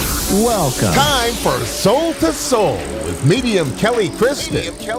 Live from MediumKellyKristen.com. Connect direct. In North America, dial 888-454-2751. In London, 20-3519-2158. In Sydney, dial 02-8488-3147. Or online, contact us through our Facebook page, facebook.com/psychic radio. Or one of our websites, AskOneRadio.com or Moonstruck.tv. This is Soul to Soul on A1R, the Ask One Radio Network.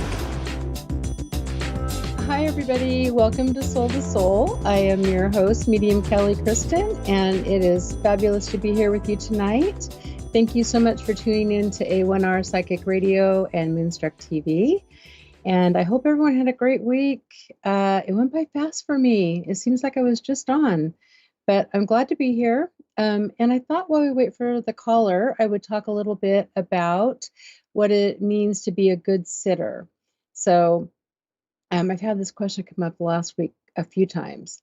So when you're the sitter is the client that the medium's reading for, right? And I think we all here don't feed the medium, right? Because we don't want to give too much information, and that's absolutely true. But also, we do have to give some information, right? So there's like a happy medium. and there's no pun intended with that. But it's your job to validate the information that the medium's getting. So I usually tell my clients a yes, a no, a maybe, or an I don't know, right? And then if I need you to elaborate or we need to work over something, then I might ask you some more clarifying questions. But a lot of it is the energy. Your energy also drives the reading. Sometimes it's hard because for me or most mediums, it's like we're playing a game of charades or Pictionary, or sometimes for me it's like Wheel of Fortune. You know, at the end when you get the puzzle and you only have a minute to solve it, and you got to figure out what the letters are, and you don't solve it, but right after the buzzer rings, you know what it says. Sometimes it's like that for me when I'm reading. So I might see an apple, right? And it might literally mean an apple, but it could also mean a teacher, right? So you have to figure it out. So by you being involved in the reading and supporting with your energy, it really helps. And I'm going to tell you about a little reading I had a couple of weeks ago, and I call it my Goldilocks and the Three Bears reading because it's kind of like what it was. I had a mom first at lunchtime, and she was at work, and the reading went well, right? But I could see her like kind of like looking off to the side because she was at her desk, and I kept feeling like somebody was going to come in and interrupt her, but it went fine. It was great. And then she went home and told her husband and daughter, and later that night I read for the husband, and he was hard because he was nervous. He didn't really believe in mediumship. He just literally was like, every time I said something, he would say, yes, ma'am, no, ma'am, yes, ma'am. Almost to the point where it was kind of funny, but we did manage to do a good reading for him as well. But when I got to the daughter, that was the magic. She, A, believed in it. B, was also very intuitive and just younger, and the reading just flowed. It was like music, and it was just a beautiful reading. So the mom was good, the dad was all right, and the daughter was fabulous. And I'm not saying that like I'm doing that, right? It was the combination of our energies working together. So being a good sitter is knowing not to give too much information, but to give some feedback and support with energy. Right? So we have our caller, and let's see, Maureen, are you from Burlington, Ontario? Yes. Yes, Hi, ma'am. how are you? How are you? I'm fine. How about yourself? Good, good, good. What do you have a question for me? Do you want me a psychic reading? What kind of reading were you looking for tonight? Mediumship? I'm thinking maybe a combination of the two. Okay. Or I guess my question is, I'm going through a big period of change in my life, and I feel very cut off from everything. And I think, we all have like our angels on our shoulders. I feel like my angels, if you will, have been trying to like kind of guide me, but I'm that fear factor kind of gets in the way of really understanding, what my next steps are, trying to figure things out, growing from the process, I guess. And I guess I'm just looking for somebody like yourself who has the expertise or the gift to kind of be the middle person so I understand what the message is. Okay. These are actually my favorite kinds of readings, because I like spirit and, to go psychically as well. And actually, the very first thing I felt with you when you were talking is that you already know the answer. And I feel like you also are really intuitive. Would you understand that? Do you have, do you use your intuition, or do you know about your intuition? I do, but I don't always trust it. Right. And that's what I was going to say next. Trust it. Right. Right. But I really feel like I want to tell you, your intuition is really strong. So that's the first thing, is to trust that, and notice where you feel it. If you feel it like in your gut, you get literally that gut feeling, or you might feel it somewhere else in your body. But when you get that nudge, pay attention to where you get that, right? Um, and I do absolutely feel like you have a lot of family on your side who is supporting you. And I'm talking about family in spirit. And it does feel like there's some that it feels like it goes way back. But I feel like there's a gentleman here who stands up proud and tall and tells me that he's so proud of you. Would you understand a man in spirit? I know I haven't identified him, but um, Possibly.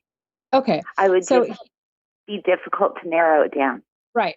I don't want to run out of time, and I want to give you the information, because it feels like he has watched you, and it feels mostly from the spirit world, go through these challenges, and actually, when you think you didn't come out on top, you did.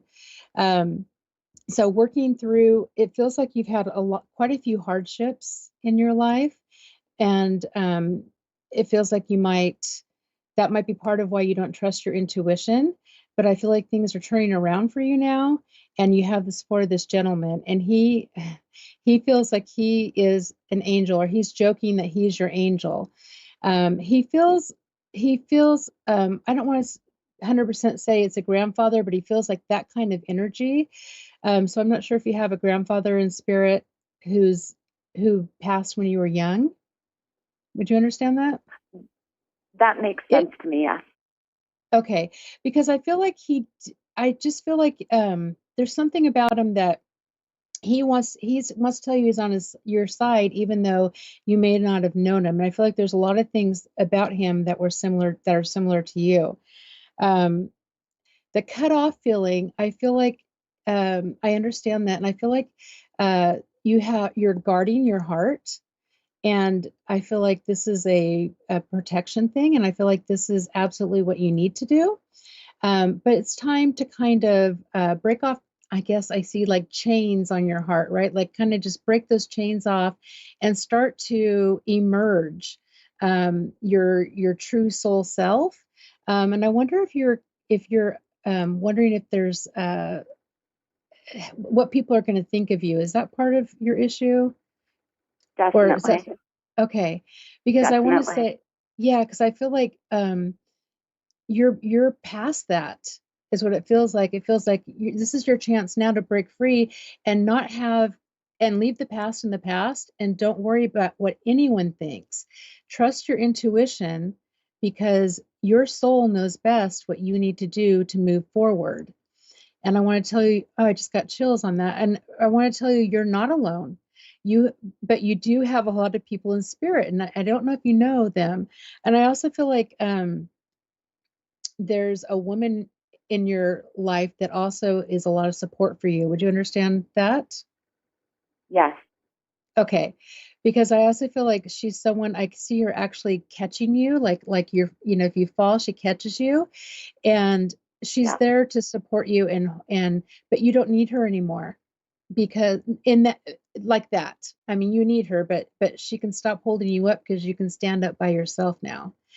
And I just see you coming out of just the chains breaking off your heart again. Would you understand that part if I say that?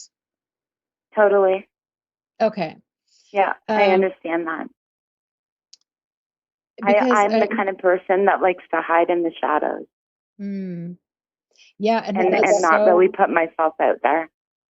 Yeah. And that's so funny, because I was just about to say, it feels like your light has been dimmed, and that now it's a time to shine your light bright so that others can see you and be your true soul self.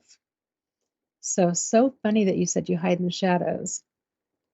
Would This is random, but would the number 8 mean anything to you, or 88?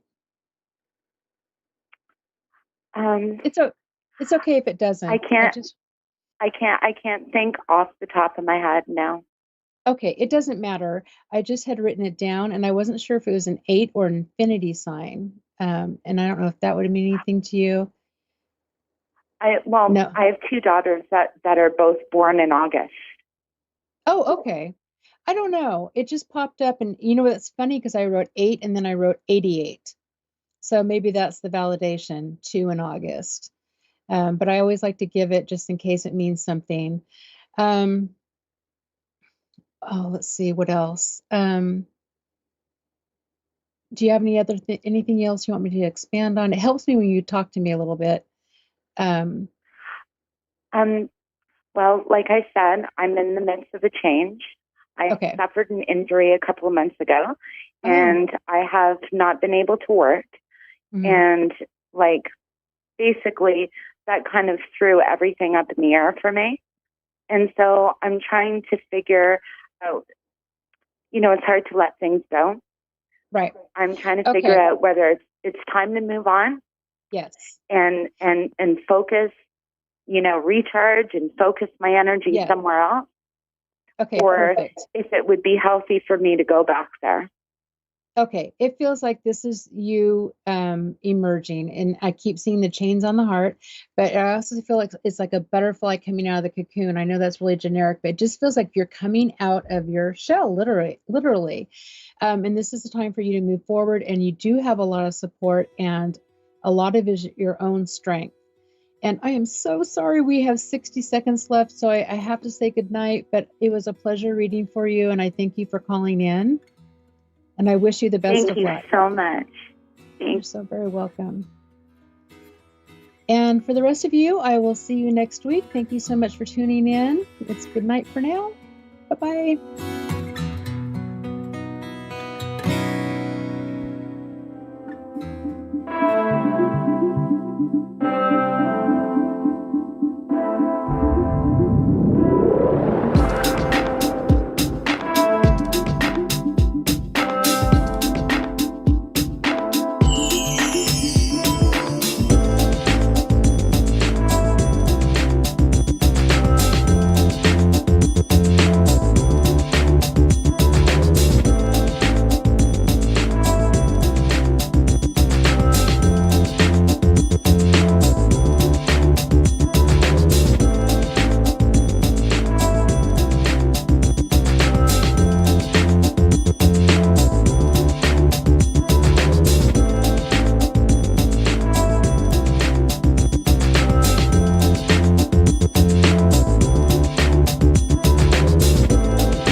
listening to A1R Psychic Radio, Earth's #1 psychic radio network, and watching Moonstruck TV, enlightening television.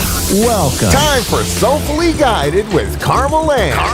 Live from soulfullyguided.com.au. Connect direct. In North America, dial 888-454-2751. In London, 20-3519-2158. In Sydney, dial 02-8488-3147. Or online, contact us through our Facebook page, facebook.com/psychic radio. Or one of our websites, askoneradio.com or moonstruck.tv. This is Soulfully Guided on A1R, the Ask One Radio Network.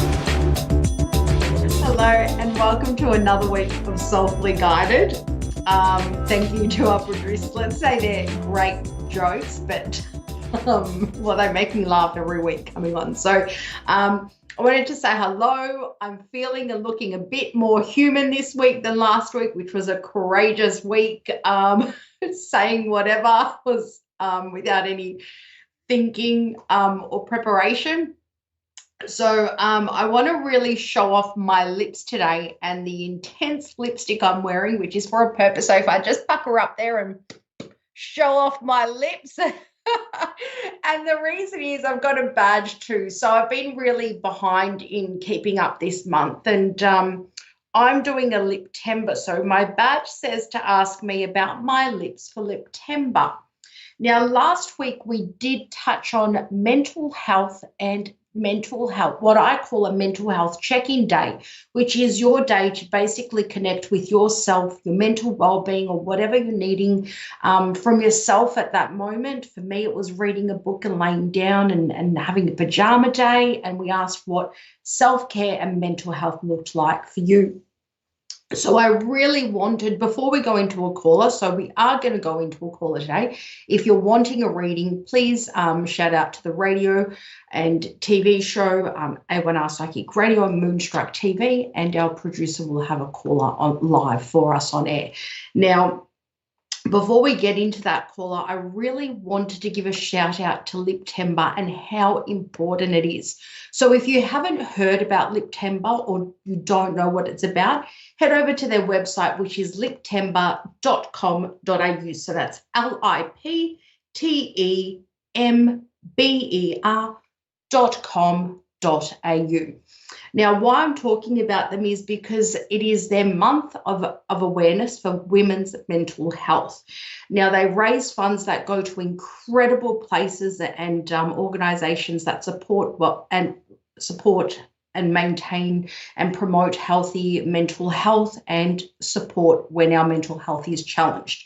So the reason why it is for women, not discouraging or devaluing the value of men's mental health, but in a lot of strategies and coping strategies and prevention methods and information that's out there, Liptember found that it was not gender specific. And as you can understand, the differences between what we experience as a woman, whether it be stuff like menstruation or pregnancy and things like that, menopause or any other challenges that you face, some things are not felt by our male counterparts. So Liptember is something that is quite gender specific for women, that recognises our mental health and what we specifically need and works for us as women. So I've got Debbie. I didn't see where you were from. Thank you. Thank you for calling in. Hi. Hi there, from Vermont in USA. So bear with me for a second, Debbie, while I finish up here. But if I'll be able to provide you a reading in one moment. So if anyone wants to have a Google on what Liptember is, no matter where in the world you are, have a Google of it, search what they do, and if you find, with the cost of living, and it is hard to donate to places these days, but that doesn't mean you can't show your support in other ways. So for us women all over the world, please show some support to Liptember, sharing a post, looking at their social media, or, bringing awareness to it if we can't actually provide some funding or donations to them. So that is about me and my lipstick that I'll be rocking all month for Liptember. Now, Debbie, thank you for calling in. Hi. Hi, sorry about that. I'd love to give you a tarot reading. What would you like to ask? Maybe future and love. Pardon? Maybe. Future and love. Future and love? Okay.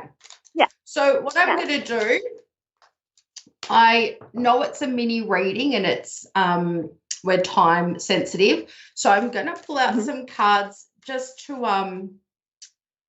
I guess, how can we do this? Do future and love.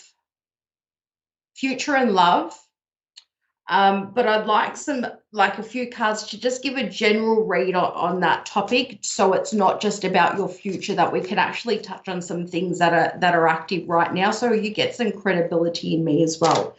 Are you okay with that? Okay, so let's get started. So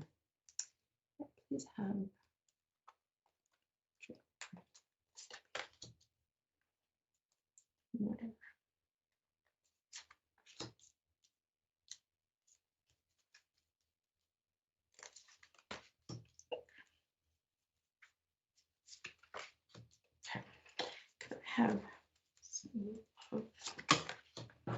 Okay. So some cards are falling out. And we're going to use that. Okay.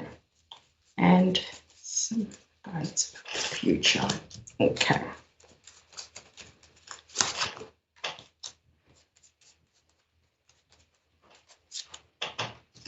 Okay.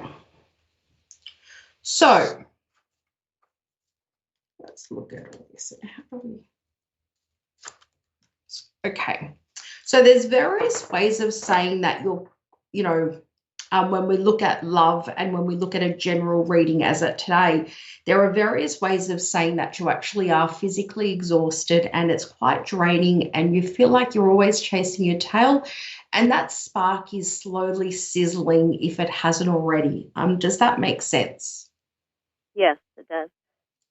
So I don't want you to get stuck there, and I believe that we create our future, and which is why I didn't want to just give you a future reading. And what I'd love to see is sometimes the loneliness and the pondering over the past, it might hold you back from seeing other potentials or other opportunities emotionally with friendships, not just in romantic relationships. And this seems to be playing a part that loneliness sometimes takes over and prevents you from moving forward or finding, noticing other people trying to approach you for friendship or love. Does that relate to you at all? Mm-hmm. What I'd like to say is I would love to see you be able to refresh and reset if you're not considering a holiday. I know you're longing and wanting for a little bit more, but I have to be honest, I don't see if you are in a relationship here. Sometimes it is very clear, other times it is not, and sometimes the quality of the reading is just for you. So I would suggest take a holiday if you can on your own, refresh, reset, get that spark back and fall in love with you and figure out what this more is that you're looking for. It's going to take work and, persistence, and sometimes you'll feel like it's, the same thing over again. But when we look at love specifically, we see that you feel like it's always the same thing going over and over again. I think there's an anxiety and worry about it, but also it calls for community. Rather than looking for someone alone in a loving relationship, it's asking, when it comes to anxiety and stress and worrying about relationships and the way we're thinking about them, it's a really good idea to connect with friends and people that understand you as well. We're looking at basically female friends or confidence people that you can trust, because do you find yourself stressing at night and that affects your sleep? Mm-hmm. Okay. Okay. Now, I would suggest when it comes to love, working on yourself, but also finding support to find out what's, to deal with past hurt. I feel like you've been hurt in the past, and even though that is moved on, even though the experience has moved on, the effects of that experience is still lingering on and still does affect you at times. So not devaluing what you've been through or any pain you're experiencing, but finding ways to be able to move beyond that, because it will affect your potential, if you are in a relationship now or if you're wanting to be in a relationship, that anxiety and stress about that will continue to unintentionally be, it'll affect your quality of your relationships now because of your mindset. So I want to see you feeling, confident to trust yourself, to love yourself, and to also be loved. You'll very rarely, when we ask about the future, you very rarely hear me talking about narcissist. I just don't talk like that. There are 78 cards in the deck, and the statistical probability of getting all these cards, getting these two combination of cards is quite rare. Have you been around a narcissist before? Yes. Okay. Can I talk openly? I'm sorry, what? Am I able to talk openly in this reading? Yeah. Yes. Okay. Yes. When you are at your best, they are at their worst and they're most controlling. When we ask about your future, this seems to be the focus of your future. So there are basically set between two options. You let this consume you and take over you, or you move on and you create your own level of happiness beyond the effects of what that narcissistic behavior has done to you. You are an amazing person and you have an incredible joy and happiness about you, and you've got a lot to be emotionally proud of the person that you are. I feel there's coming in strong manipulation and unhealthy attachment, and I think to be your best self, which you are very capable of being independent and finding love on a healthier basis, I think it's important that you seek some sort of support to help you break down that manipulation and control and those beliefs that were ingrained in you that actually didn't reflect who you really are. And I think that takes time and some support with people who know about this. How do you feel about that? I feel good about that. Now, I'm really... So you feel good about that? Yeah. Excellent. Thank you for allowing me.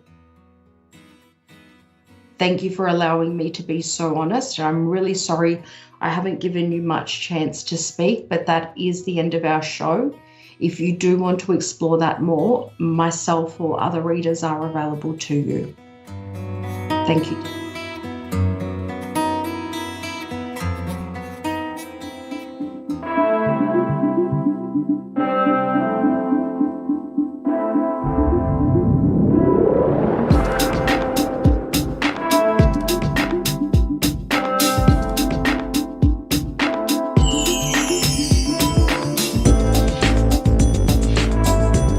You're listening to A1R Psychic Radio, Earth's #1 psychic radio network, and watching Moonstruck TV, enlightening television.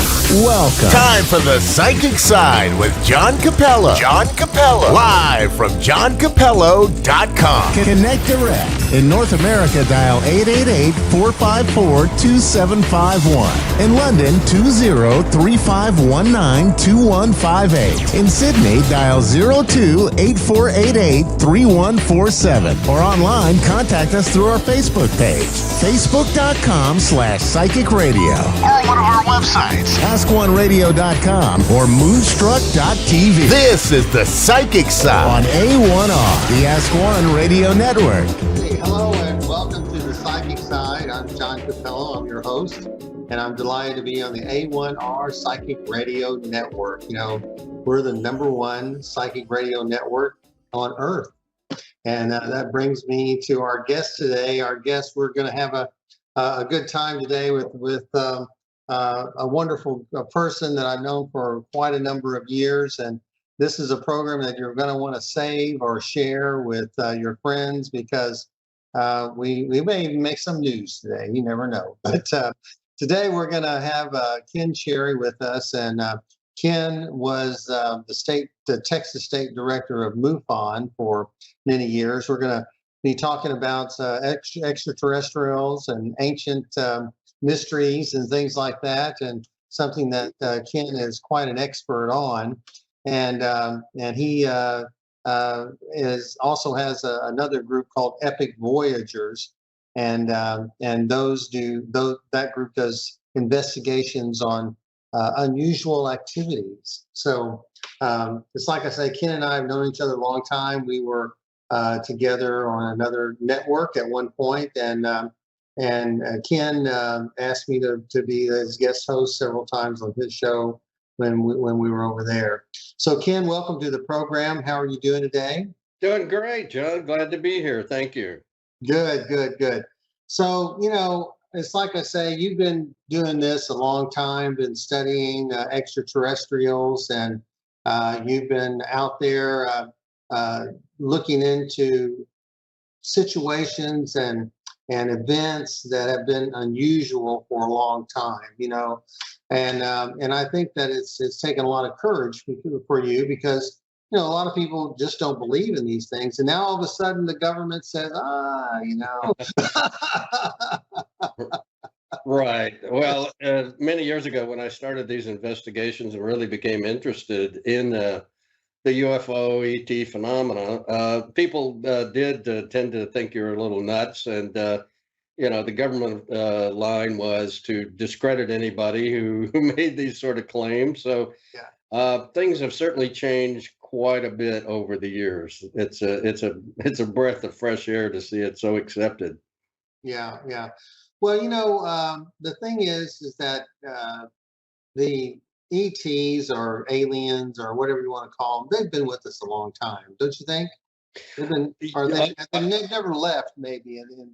Well, that's a whole discussion, but we have found evidence of advanced technologies and advanced beings as far back as human history. I mean, they've found pretty accurate depictions of flying saucer on cavemen's walls, drawings, and every culture in the world through history has recorded sightings that they have made, some that interfered with human activities, and other were there just time to observe things. So yeah, they have been here, and they've been advanced for at least as long as humans have been on this earth.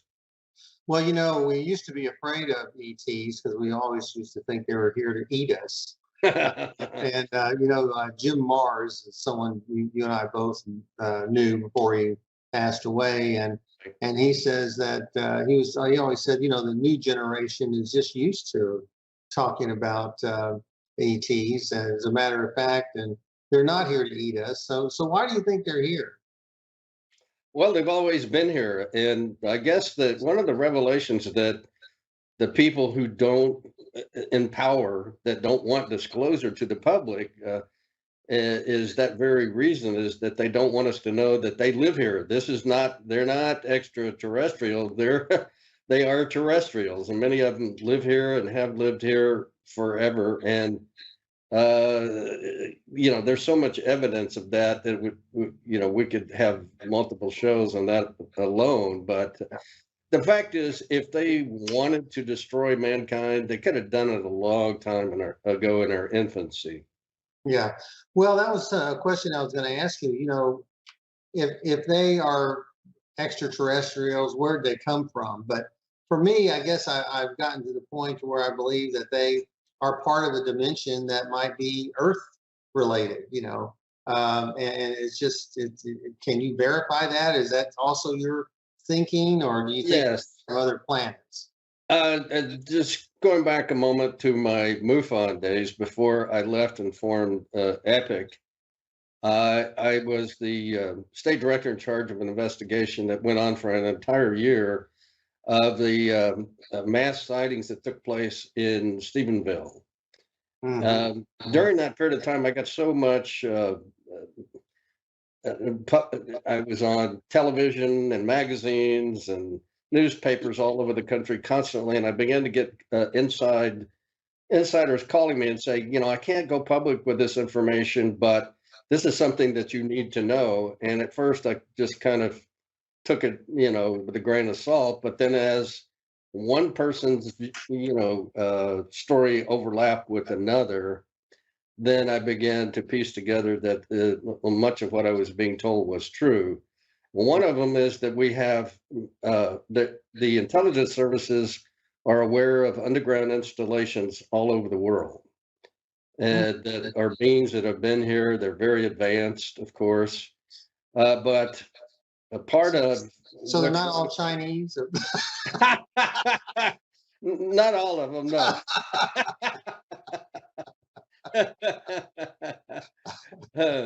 But, but if you don't mind, I'm going to interrupt you. Can you just tell the audience a little bit about the Stephenville incident? Can you just tell us what that was about? Because I mean, it's all old hat to you, but this is the first time that a lot of people. Stephenville is one of the most publicized and researched mass UFO sighting in history. It gained international attention, but on January the 8th of 2008, a very prominent businessman owned a very large trucking company and several airplanes of his own. And two of his friends were out in the evening and they saw these lights coming across the horizon at great speed. And one of the persons with him was airline exec and obviously aware of all the different type of aircraft. So while they're all standing there talking, the thing comes back the opposite direction, being chased by a couple of F-16s in their afterburners. And they said that apparently the UFO, at that point, they could make out the shape of the object that they had just identified as lights earlier. And they said it was a mile long and a quarter mile wide. Enormous. And apparently at some point it got tired of the chase and just boom, took off and left the jets like they were standing still. So there were so many sighting reports over the next few days that I sent a team down and we set up a central location to interview all of the witnesses. And there were reporters there from all over the world, Japan, Australia, England, some of our top media companies here in the country were represented, all of the major news stations, TV stations. And so it went out on the AP wires, I mean, everywhere. And the thing is that there were multiple sightings over the entire year. And pretty much everybody gave the same. I stopped counting at 150 witnesses that I talked to that called me. We had hundreds of them.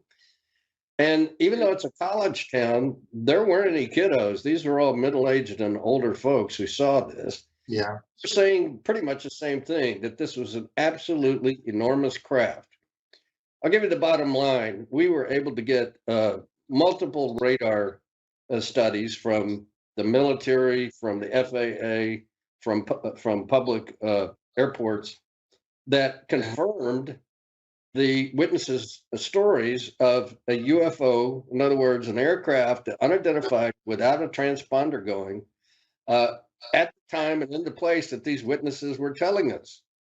And we confirmed that this thing was anywhere from 2 football fields to 10 football fields long. So again, there were multiple UFOs over the years. So there could have been different ones, obviously. Where were the F-16 scrambled from? Edwards Air Force Base? No, they're old Carswell Air Force Base. Has been converted into a joint military reserve base. And so they had at first the military denied that they had any aircraft out, but then once, and some major who was in charge of their media said, well, this was caused by an optical illusion of 2 commercial jets coming from yeah.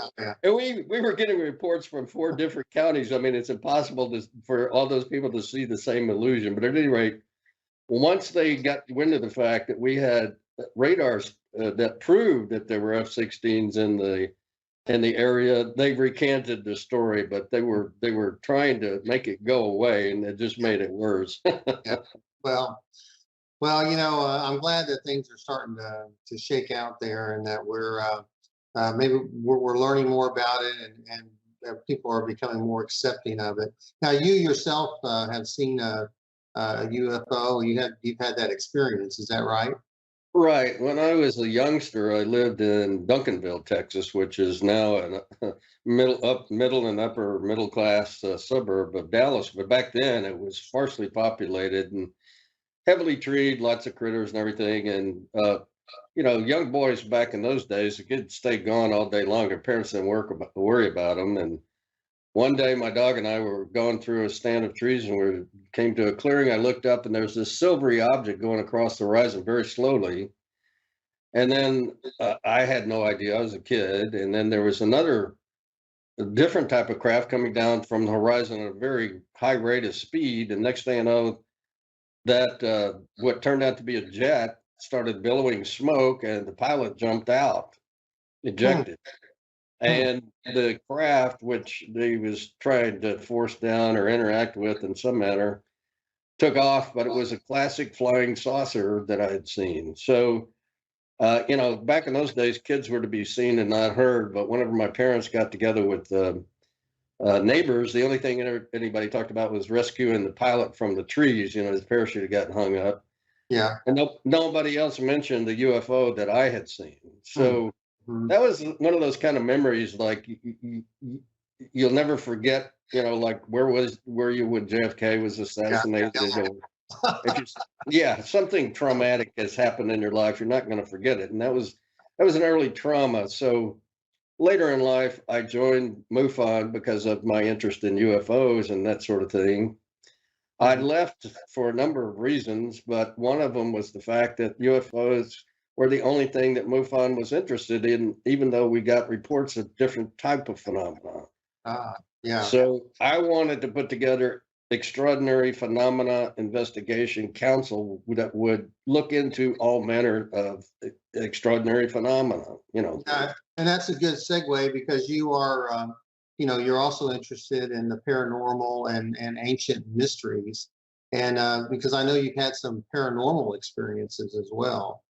And I did. Many of them actually through my life. So that was one of the things that left me unsatisfied about just the relationship just with MUFON. But I guess one of the later ones was my wife died from a very long-term illness from dementia, a form of dementia. But in the last few years, she really couldn't communicate. And in the end, final months, she couldn't communicate at all.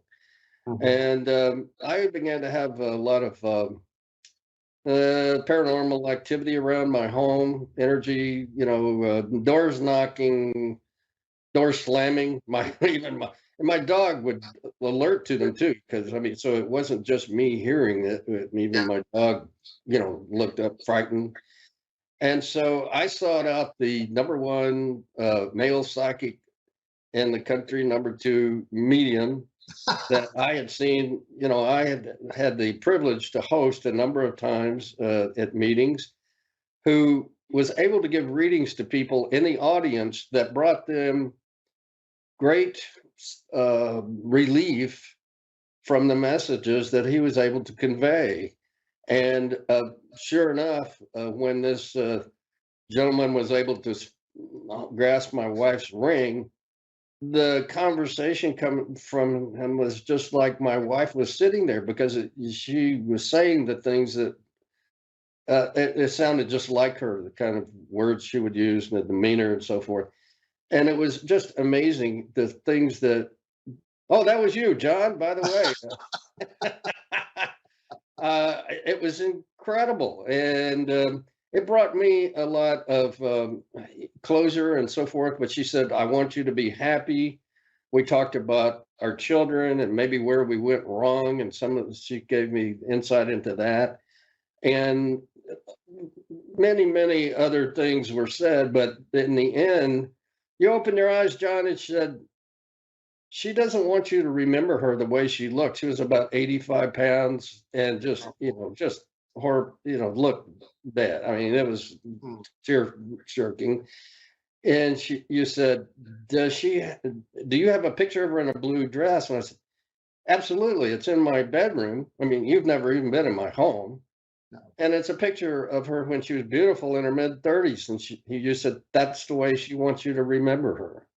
Oh. So my intention with EPIC is to pull together world-class researchers, scientists, and experts in the various fields to give us the ability to look into and understand these phenomena, which I believe in many ways are all related.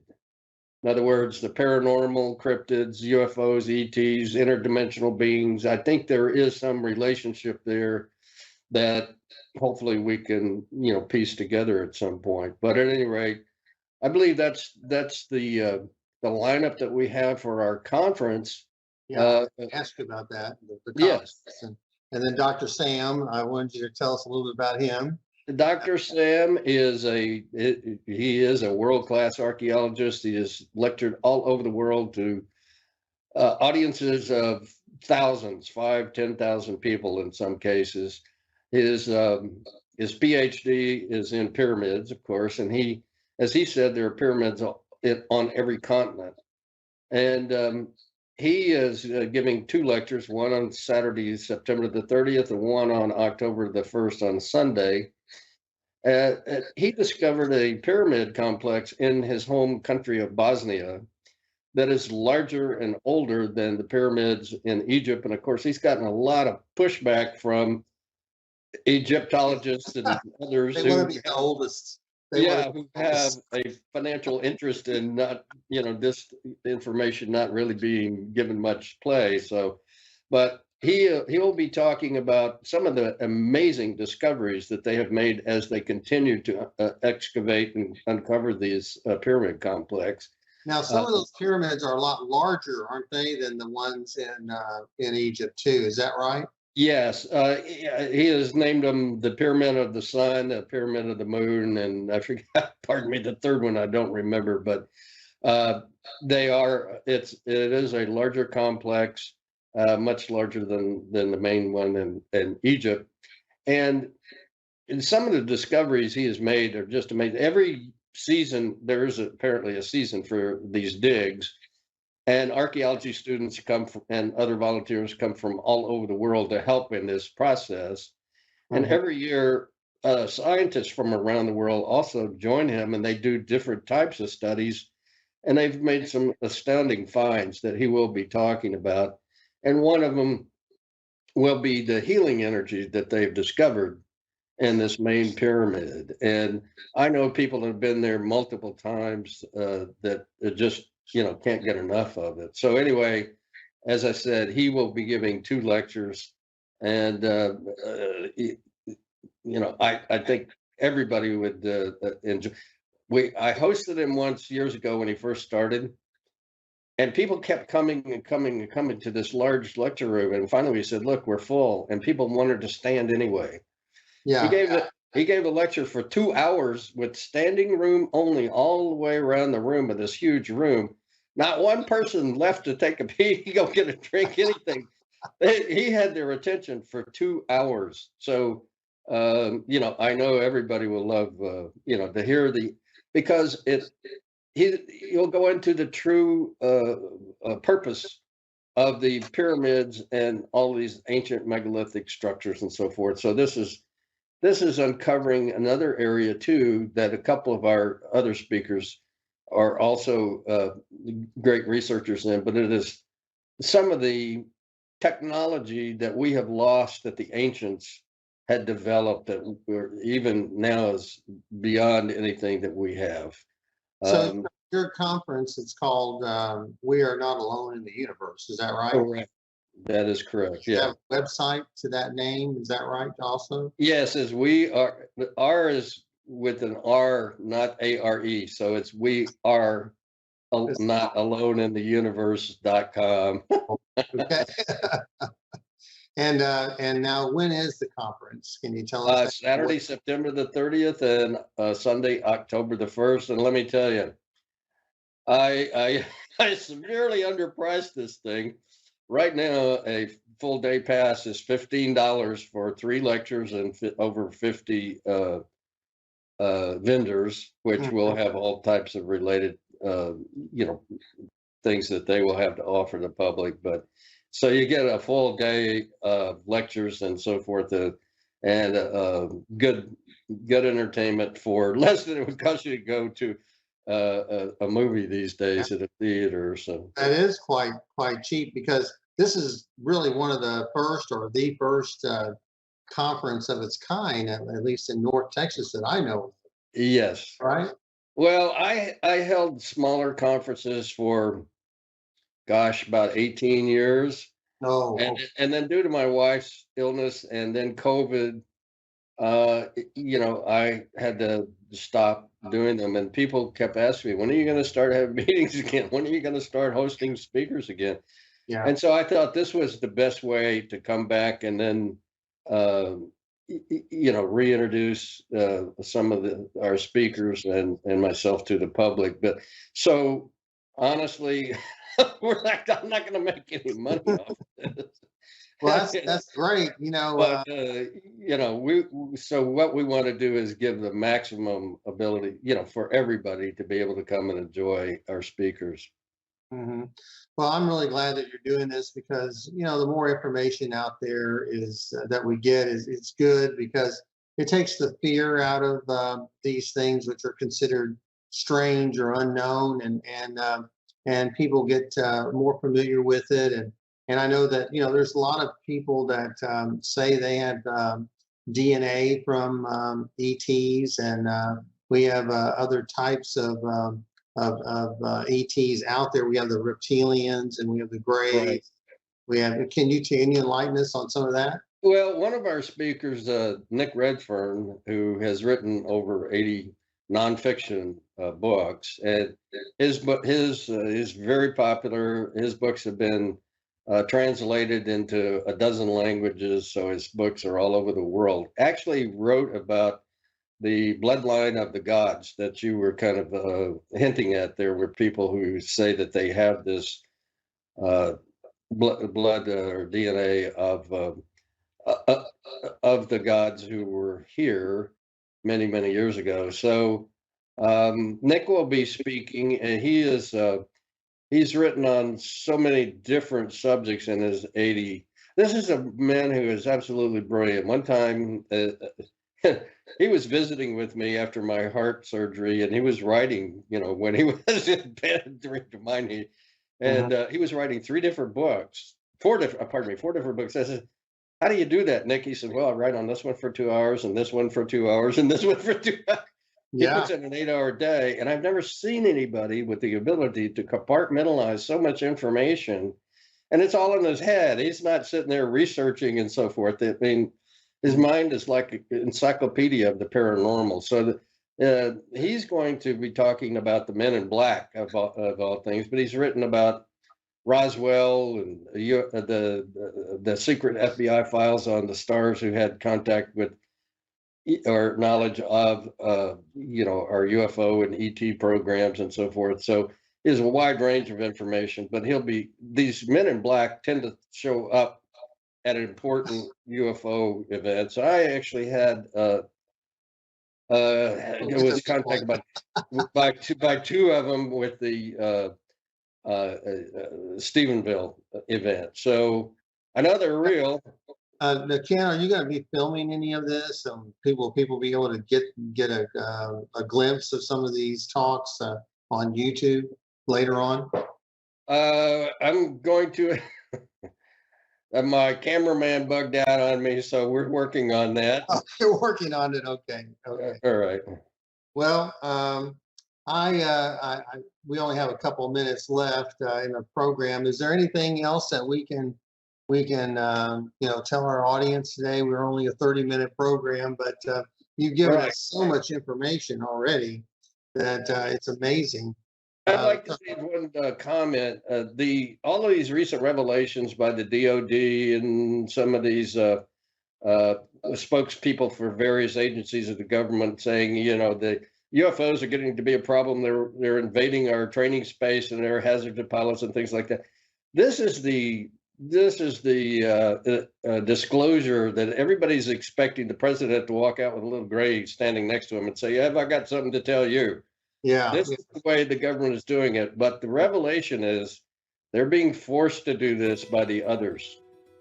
Well, is that because of all of the turmoil we're seeing now in the country? And actually, the others are tired of hiding. They don't see that they need to anymore, and they're forcing.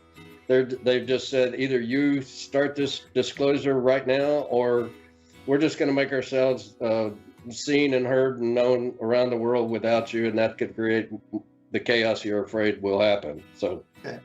Well, thank you very much, Ken. We certainly appreciate you being here today. I hope that you'll come back, and I want to thank all our audience for joining us today. And of course, I want to thank my sponsor, Miracles of Joy. Be sure to buy a bunch of stuff from them online and use that special code they have, PSO223.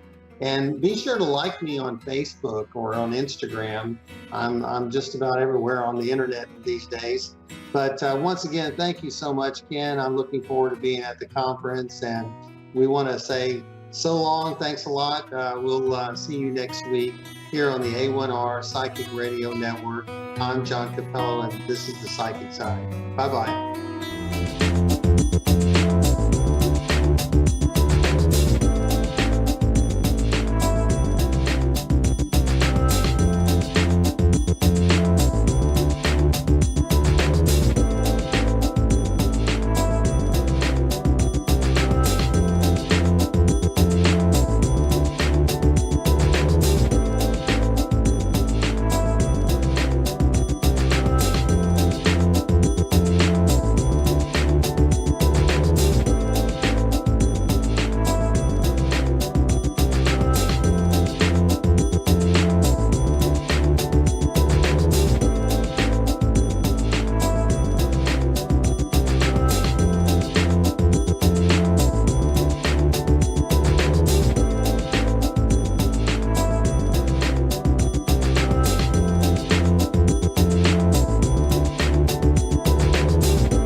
You're listening to A1R Psychic Radio, Earth's #1 psychic radio network, and watching Moonstruck TV, enlightening television.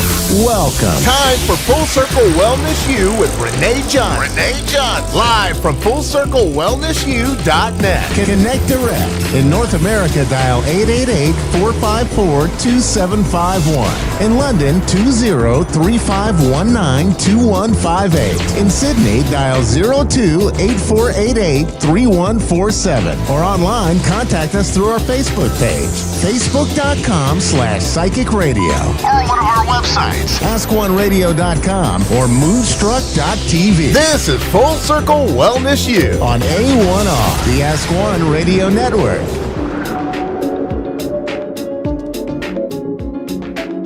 Hello, everybody. Welcome to my show. I am really happy to be here tonight, and I'm looking forward to the topics that I have going here.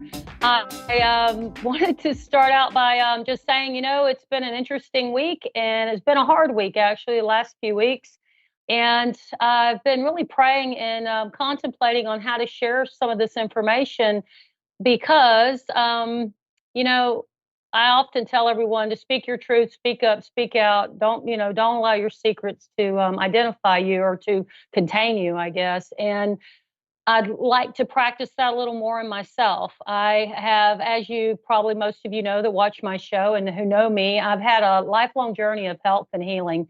I've had numerous health challenges, some pretty serious, some not so serious, but they felt pretty serious anyways. Have been injured quite a bit, but I've also had autoimmune challenges, fibromyalgia, myofascia. When I was an infant, I had lead poisoning. And having lead poisoning at such a young age really messed up my insides. It really caused me a lot of problems with my digestion and my elimination systems for my bowel, my colon, all those parts and pieces to work properly.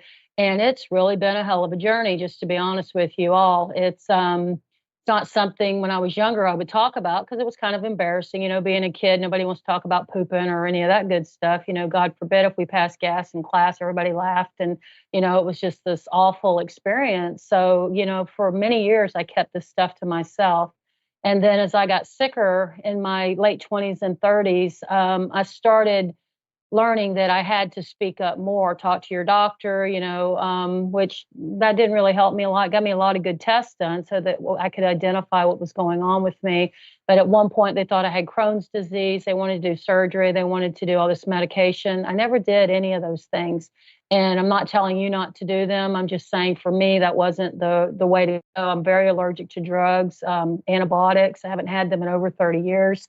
I've really been down quite a road with this. So, when I speak from an herbal point of view, it's not just because, I read it somewhere or something. This is trial and error for me. And in my entire journey, I have taken antibiotics. I was vaccinated completely as a child. I had every time within a few weeks of getting any vaccine, I developed almost every time those things that I was vaccinated against.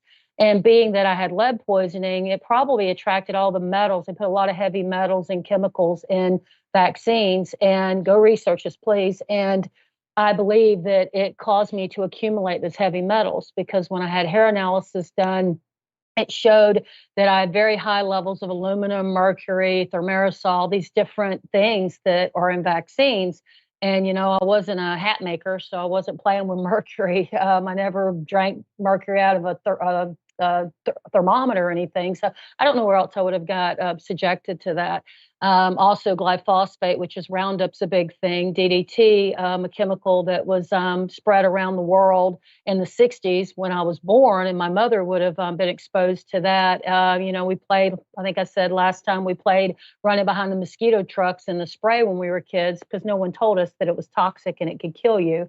So a lot of times things don't kill us. It just builds up in our system. So I have been on this intense journey to learn, to study, and everything I have a certification in is because I have gone as deep as I can to learn the proper way to heal my body particularly. And then, of course, I want to share that with the world. Why wouldn't I?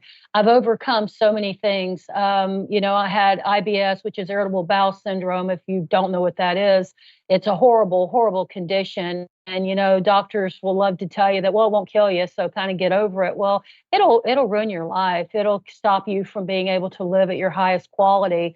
And who wants to do that? I think it's more important to have a quality of life than a quantity of life, right? I don't want to live to be 80 years old and suffer and be bedridden forever. I would much rather live to be 60 years old or 150 years old and be at my top premium health. So that's my journey anyways. That's my goal. And this last few weeks, I also have a spina bifida. And these last few weeks, I've injured my spine. And I was down for almost 2 weeks. And in the process of being down, that takes me back to hypnosis. It takes me back to meditation. It takes me back to looking at what I'm eating and going full bore on fruits and some vegetables, but really fruits. Getting enough protein, doing what I know to do for me, what I've learned to do for me. It also means working on my mental health, which is the hypnosis and the meditation and prayer, because you get depressed when you're down and you can't do. Here it is summertime. I've got these beautiful gardens going and plants. And when you walk in my garden right now, it's like a jungle, literally. It's the weeds are crazy. Everything has just blown up. I didn't get to harvest. And because, it ain't just growing. It's not just putting the seeds in the ground and seeing the pretty stuff grow. Then you have to harvest it and then you have to process it. So I missed out on some of the windows there for this year. And I have to be okay with that. I have to say, it's okay. I did the absolute best I could and be okay with it. Thank God I don't have to survive off only my garden, or I'm not sure how I'd feel about that. But for right now, it's okay. I have groceries in my cabinets and I have stuff put away from last year, so we'll be fine. But the biggest thing is getting out of my ego. And, your ego can be sneaky sometimes. Someone told me one time, ego is edging God out. And I understand that, because when your ego gets involved, you don't feel very spiritual, loving, or gentle. You don't feel like God's involved in your life at all. You just get kind of pissy and angry and, just it really brings you down. I hate to use the word depression, but it can take you into the lowest pits of depression.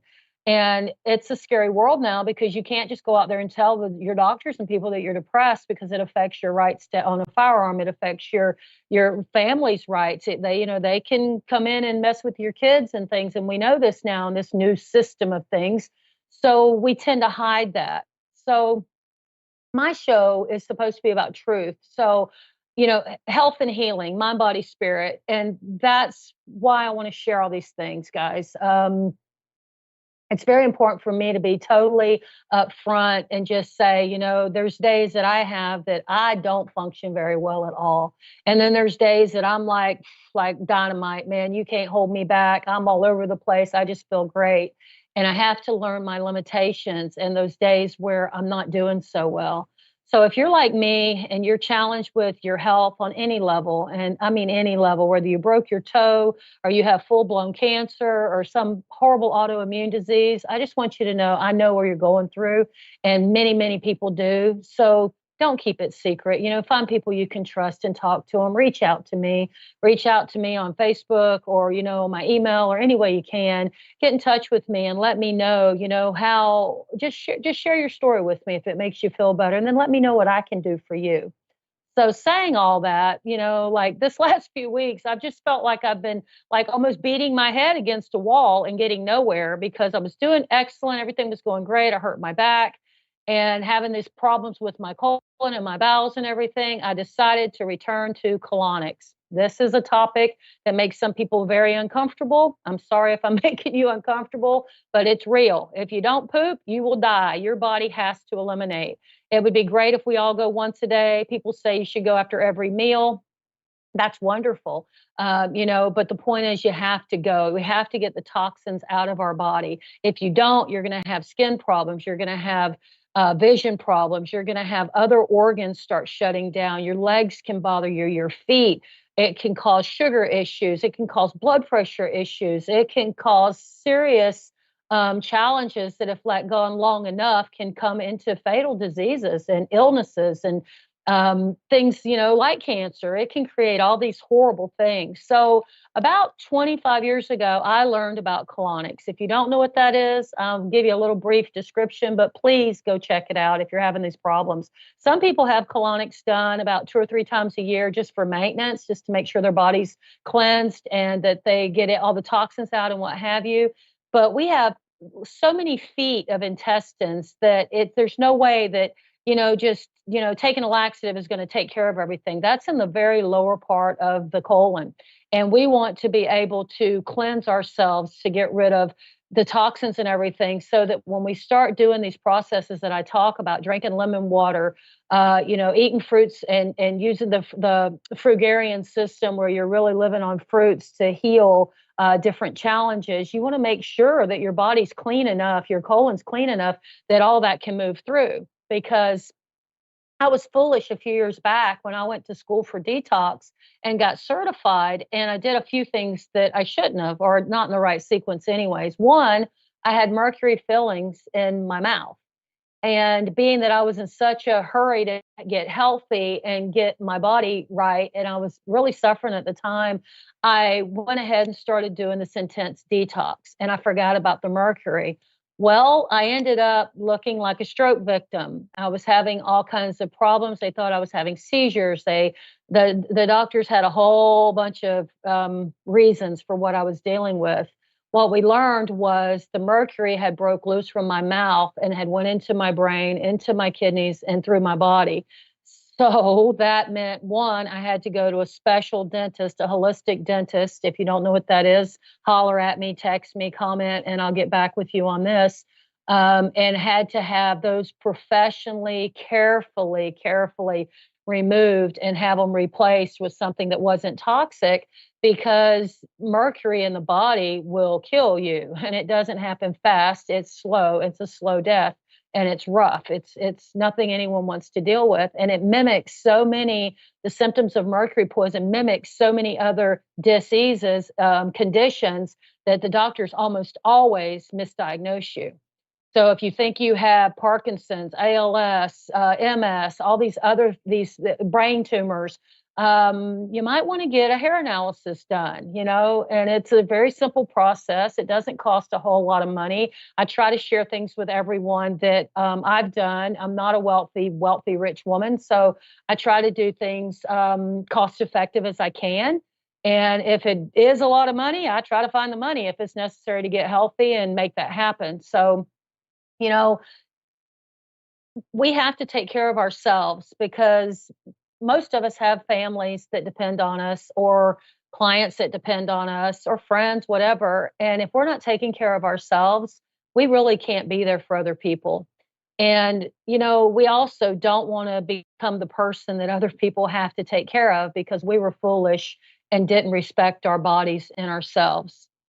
So, being it's Reset Wednesday, for me, I say that on every show, that we're going to do a reset. So we can reset anytime. So if you feel like you're not where you want to be right now, just go ahead and give yourself permission to just take a deep breath, let everything go, whatever it has been this week, tonight, whatever, and just know that you can start all over again.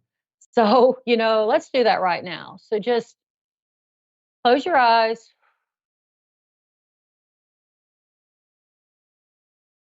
That's it. Just take a nice breath, however you can. And as you're breathing in, just go ahead and breathe in through your nose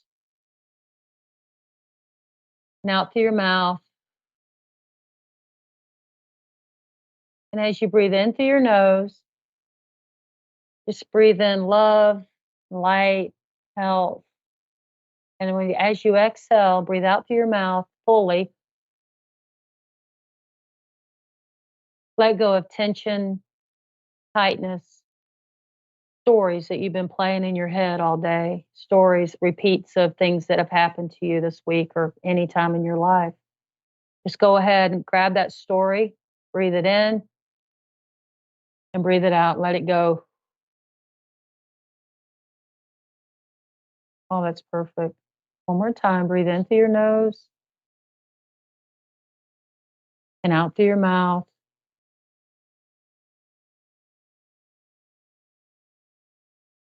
As you breathe in, just imagine yourself becoming more and more and more aware of everything that you want in your life, all the beauty, the health, the happiness, the joy.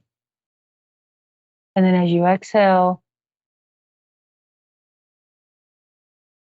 let go of those things that have been holding on to you, the things that you don't want, that do not serve you at the highest level, and just let it go. And then again, into your nose and out through your mouth, let go.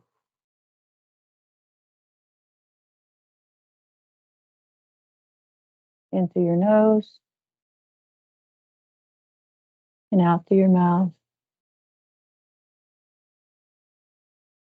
That's it. That's perfect.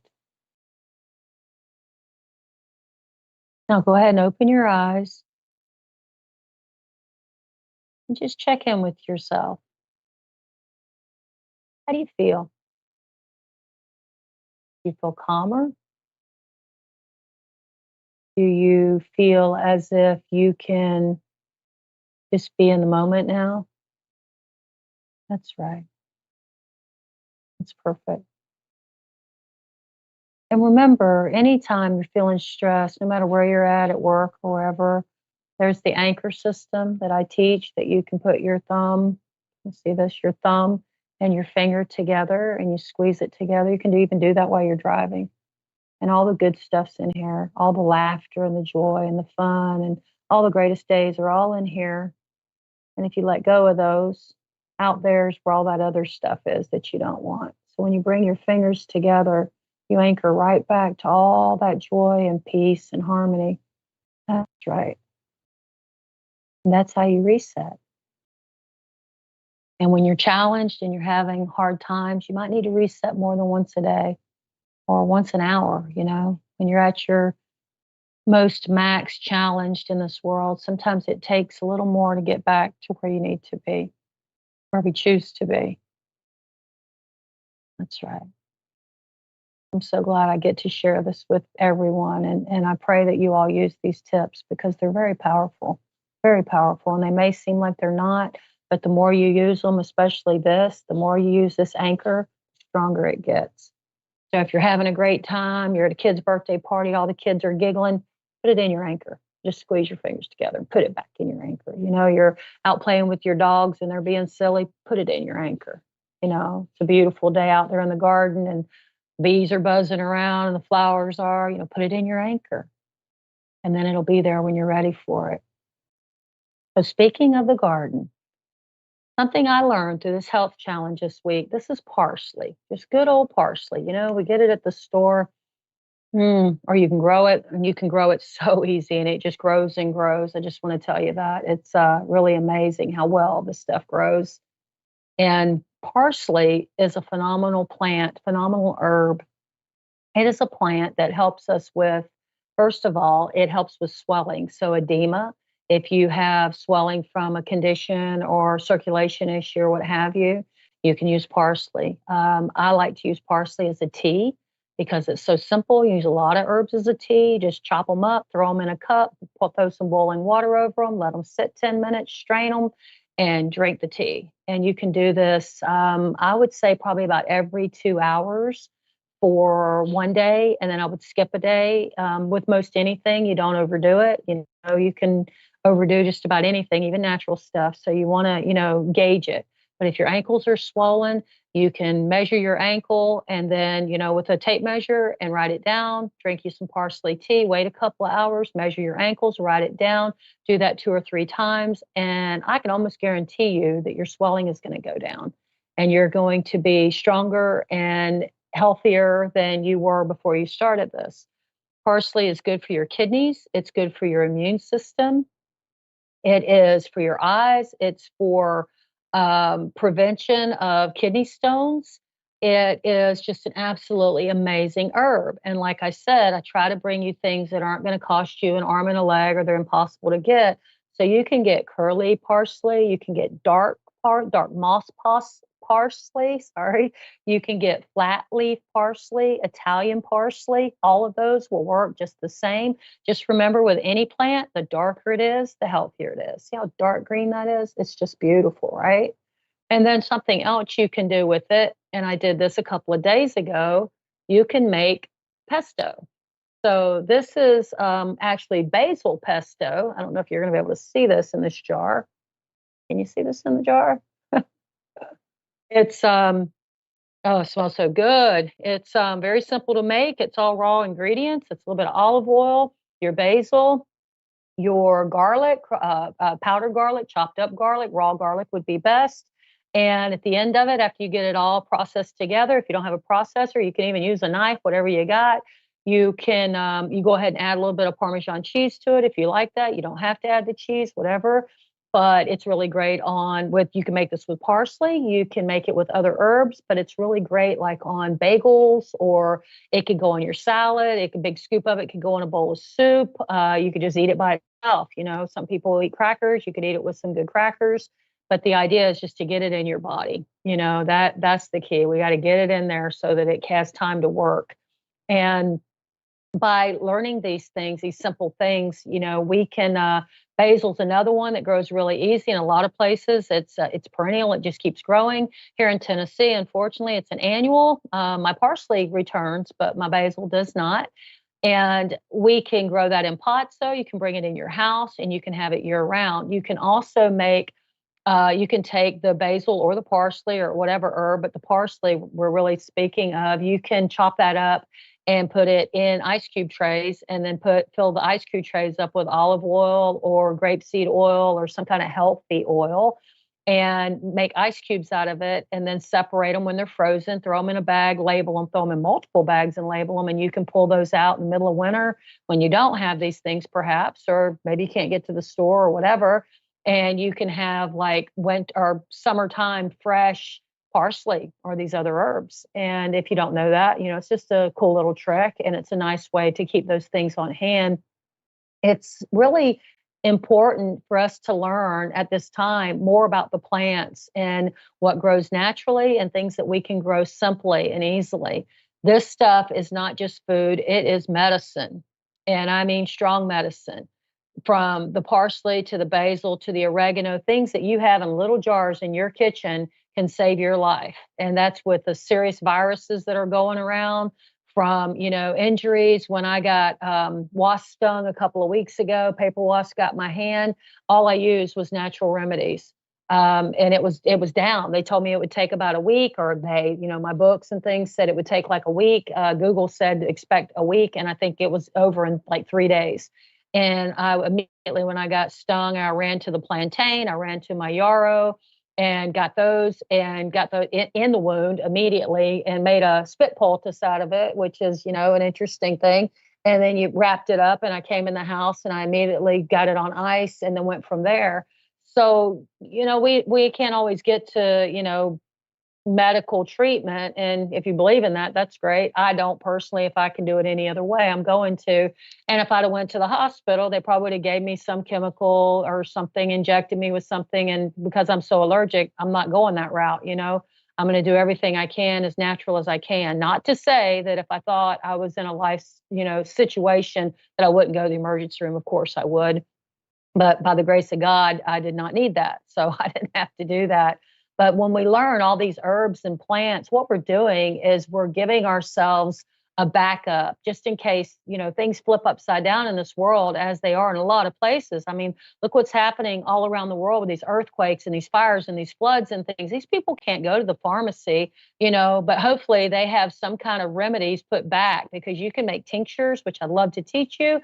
You can get dried herbs that you can just pour hot water on, but all this stuff lasts, and you throw it in a bag and you got it in your bug out bag, and you got to take off. You got your stuff with you. Your kids get stung in the middle of a trip somewhere, you got stuff with you. If you got to purify some water, you got stuff with you. This is truly survival stuff. And more importantly than that, it's just fun. I mean, look at these beautiful flowers. Can you see these flowers? I mean, how can you not enjoy nature, right? I mean, these flowers and me, I try to have them on every show because I just want you guys to know, that there's so much beauty out there, and that we really should do everything we can to, bring that into our life. We should, remember these things because they're there. It's incredible. This is another thing that I grabbed to show, and I was not going to, but I'm going to anyways. This is castor. And so many people have heard about castor oil packs, and see the leaves, and then see this giant seed pods. Aren't they cool? And then the flower on top. I mean, Mother Nature is just absolutely amazing. And castor is something, when we were kids, well, my age anyways, where I'm from, our grandparents always made us take castor oil. Remember those days when you had to drink castor oil? And if you couldn't go to the bathroom or you felt like you were sick, you had to take this dose of castor oil. So that's what we did. And, we all survived it, and we usually didn't want to miss much more school, right? But now we make things like this. So this is castor oil and frankincense, and this is really good for your bones. It's good for any kind of pain that you're having. It's just absolutely phenomenal. And you rub it on. You don't have to drink it. So yay, that's good, right? So just remember, guys, there's so many other ways to get things done out there. We don't have to always follow along. And when we start to feel like we're panicking, we just need to get centered, take a deep breath, reset, and go in. Put your hand on your heart and ask, is this mine? What is this? Is it fear? What is it? Is it loneliness? Is it hunger? And if it's yours, take care of it, And if it's not yours, say a prayer for those that are suffering, or whatever you think is going on out there, whatever you connect to. And then remember to take care of you, because if you take care of you, you'll be there to take care of them. You'll be there to share your hopes, your dreams, your wisdom, all your education, and you can benefit generations to come. But if you don't take care of you, and I know this firsthand, you're not going to have it to share and give out to the rest of the world. And I think we were all called, right? We were all called to share and lift others up and to help others. So I love you guys. Thank you for your time tonight. Please, please, please, please put in the comments what you're interested in. Do you want me to do things on cooking, remedies for herbs, growing plants, harvesting, herbal solutions, spiritual topics? You want to talk about Reiki healing, Reiki trainings? What is it? What is it that you would like from me? Because I'd love to put together a show list that would be more tailored for my audience. So holler at me, let me know what you think. Do you prefer Reiki? Do you prefer herbs? What do you want in there? And, holler at me at fullcirclewellnessyou@gmail.com. But all through these comments, anywhere, hit me up. Thank you. Good night.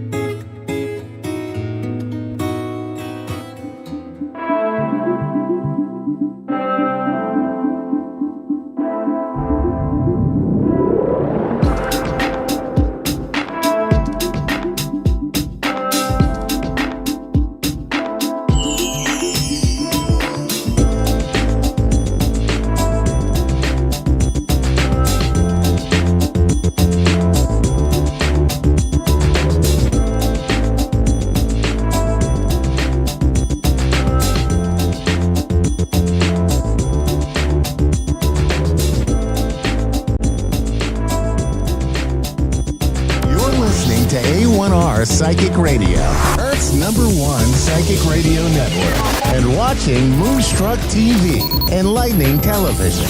Welcome. And now, Reverend Elliot's Magical Window with Reverend Elliot. Live from magic-works.com. Connect direct. In North America, dial 888-454-2751. In London, 20-3519-2158. In Sydney, dial 02-8488-3147. Or online, contact us through our Facebook page, facebook.com/psychic radio. Or one of our websites, askoneradio.com or moonstruck.tv. This is Reverend Elliot's Magical Window on A1R, the Ask One Radio Network. Fellow seekers of truth, wisdom, and light, this is your friendly esoteric practitioner, Reverend Elliot, coming to you live from the city of New York in the middle of September, where things are starting to cool off. Although we didn't have that bad summer. It was not bad at all here. The press was trying to make it bad. They said 4 people died of heat-related causes. Now, of course, that means that it wasn't heat, but they tried, and it turned out that all the people were really, really old and sick. So what are you going to do? Like I keep telling people, there's a whole industry out there dedicated to scaring us, and that's why we need positive energy, and that's why when I read cards, that's positive energy. It's all about positive energy, and as I said, it's about the truth for the search for truth, wisdom, and light. And by the way, for the perfect cannoli. Don't ever forget that. Don't underestimate the impact in your life of a perfect cannoli. Oh, brother. Did you ever get a soggy cannoli? That's just that's not a euphemism, man. I'm not going into one of those ads that you get emailed to you on your or texted on your phone. A soggy cannoli is a very bad thing, although it does sound like an interesting name for a character. So we're here tonight to look at the positive side of things and find out what's going on in our lives. And this is the thing that I get more questions about this than anything else with tarot, which is people who listen to the show. Why don't you get horrible readings for people? Because horrible things happen to people. Well, yeah, horrible things do happen to people, but that doesn't mean that they're going to happen soon or now, or if you know something horrible is coming, and cards can show that, it helps you to prepare for it, which is the reason I say there are no bad readings. You may not get what you want out of a reading. You may not hear what you want to hear. But if you hear, for instance, that you're headed for a period of gross financial troubles and instability at work, it's worth knowing. That's all. It could change in a week or so. Or you having that information, you could do something about it and avoid it entirely. None of this is written in stone. It's not like the movies where somebody looks at a tarot card and says, here's what's going to happen to you, and it happens, and it's invariably, like a planter falls off a ledge and kills him. It's highly dramatized. That isn't what happens. And the reason I get so many good readings for people, I believe, is that people who call for a reading or contact a tarot reader for advice understand that there's a situation in their life that they need help with. Now, that's 90% of the battle right there. And then they want advice, and that if they're willing to take that advice, that's the rest of the battle right there. So you're way ahead of the game if you know that there's a problem. I mean, we've all seen people who are essentially blissfully happy and they don't realize they're walking into a buzzsaw. I had a marriage like that once. You can't tell them anything. But oh man, if I had been reading cards in those days.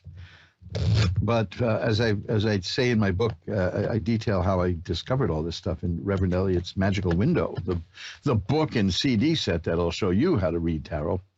I found tarot as although I had been aware of it, of course, I found it as a direct result of a marriage breaking up. I moved out of the apartment and moved into a new one, and there was a sofa, a desk, a Barca lounger, and one book that someone had left in the apartment. And that book was The Pictorial Key to the Tarot, which is informative in the sense that a typhoon will clean things. It's informative, but it's destructive in many ways. It's the most popular book about tarot ever written. It's still in print. It came out about 1910. and it was associated with the Rider-Waite tarot deck, which is everybody's favorite tarot deck. It's in everyone's collection.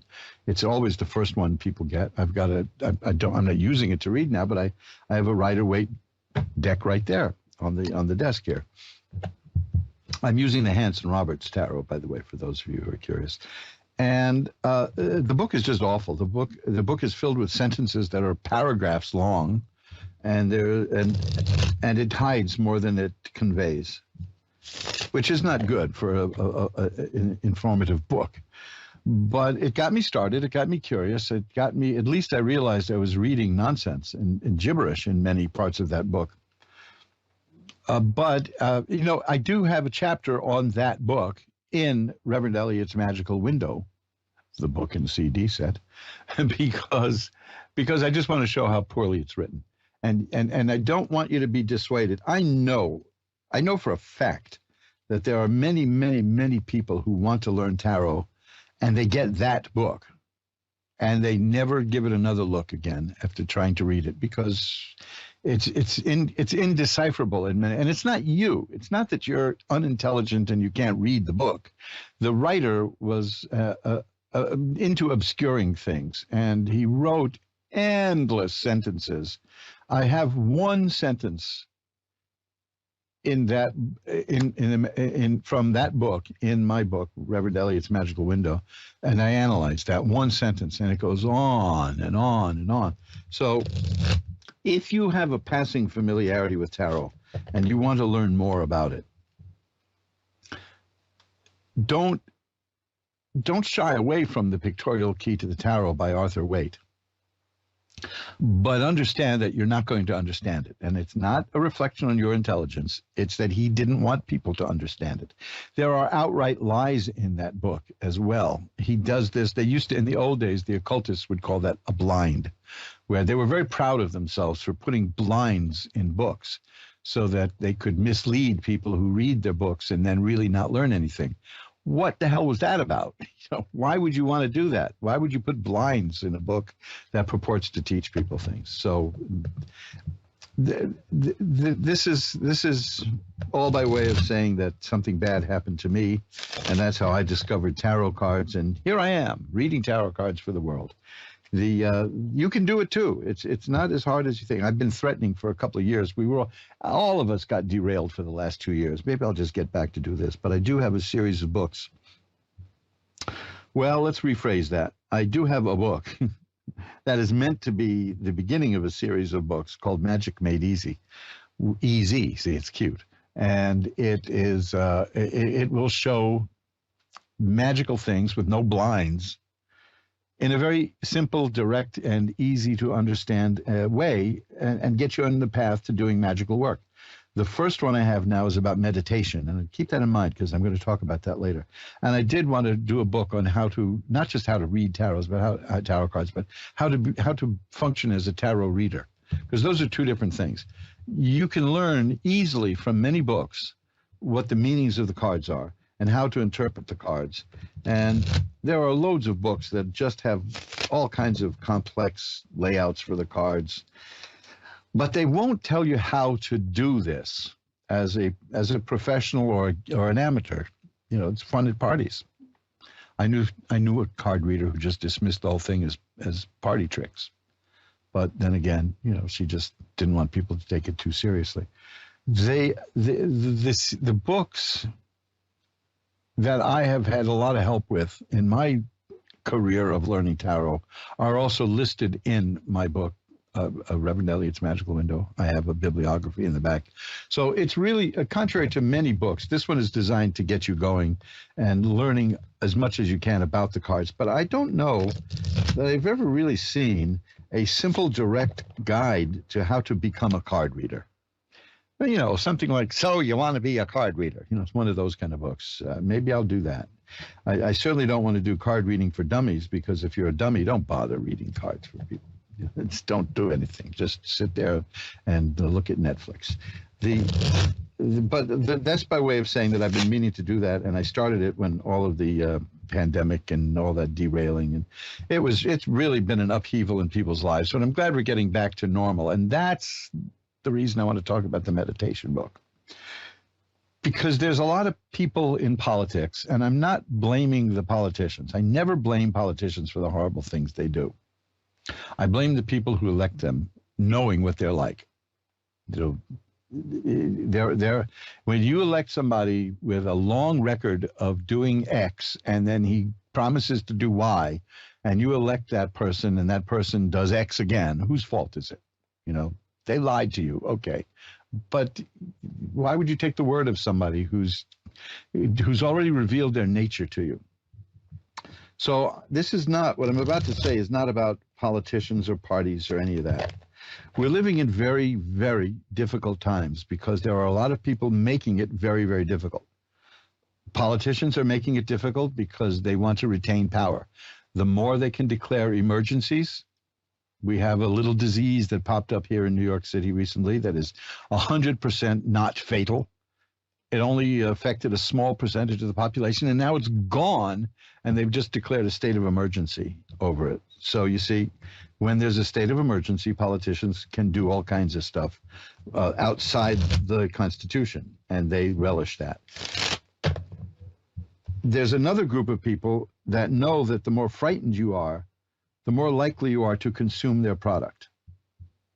And for some reason, we call those people news.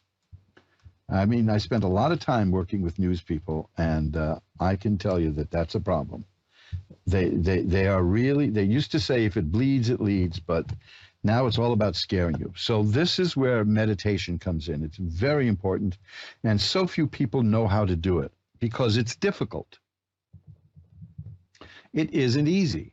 The first thing you do when you meditate is you're shutting down your mind. You're trying to shut down the voice in your mind and just shut your mind. Now, do you think the mind likes that? No. It's going to rebel, and those are called breaks. Every time you try to focus and or focus on unfocusing, as oxymoronic as it sounds, but your mind, see, we've been thinking for the bulk of our lives, and I find thinking very overrated. I find it very overrated would be an interesting way to put it, but I've determined that thinking is a problem. This is why I read tarot for people. I don't believe that people can think their way out of a problem they thought themselves into. And now we have people controlling our thoughts by scaring the hell out of us all the time. I talk about this book, Unmasking Fear, a lot. I don't mail it out as often as I'd like to, hint, hint. But go check out Unmasking Fear at mojoacademy.org or Unmasking Fear by Lloyd Kenyon Jones at Amazon.com. You'll find the one that has me, Reverend Elliot, has written 2 forwards to that. And you'll understand why it is to someone's advantage to keep everybody else in a state of fear. Meditation can stop that cold. Meditation can rebuild your life without influence from people who do not have your best interests at heart.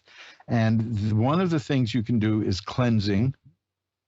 And that's what my book on the Meditation Made Easy, which is about the middle pillar technique, which is a way of cleansing yourself from negativity.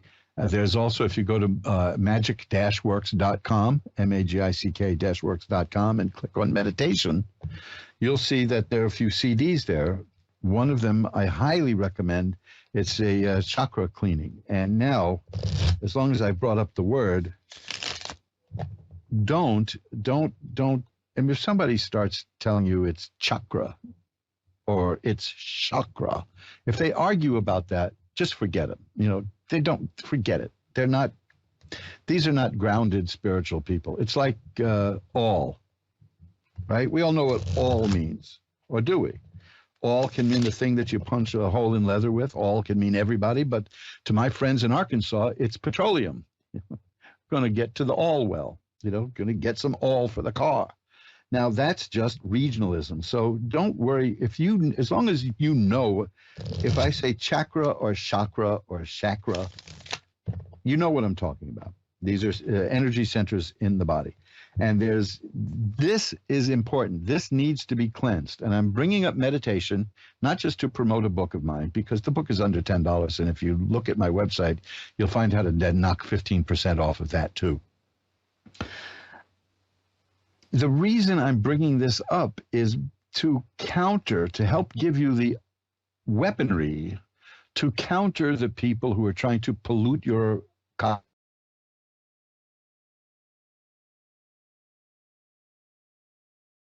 worrying, because with especially with the people who call themselves news media, they have people right now worried half to death about. That's not natural. As some very wise person said, that worry is a down payment on a problem you may never have. It's okay to be concerned. It's not really fun to go through life with blithely and blindly. But worry, you don't worry. Just don't do that. You see, problem solved, right? But who doesn't worry? I've done it, still do. And then I do meditation, and I cleanse, and I balance my mind.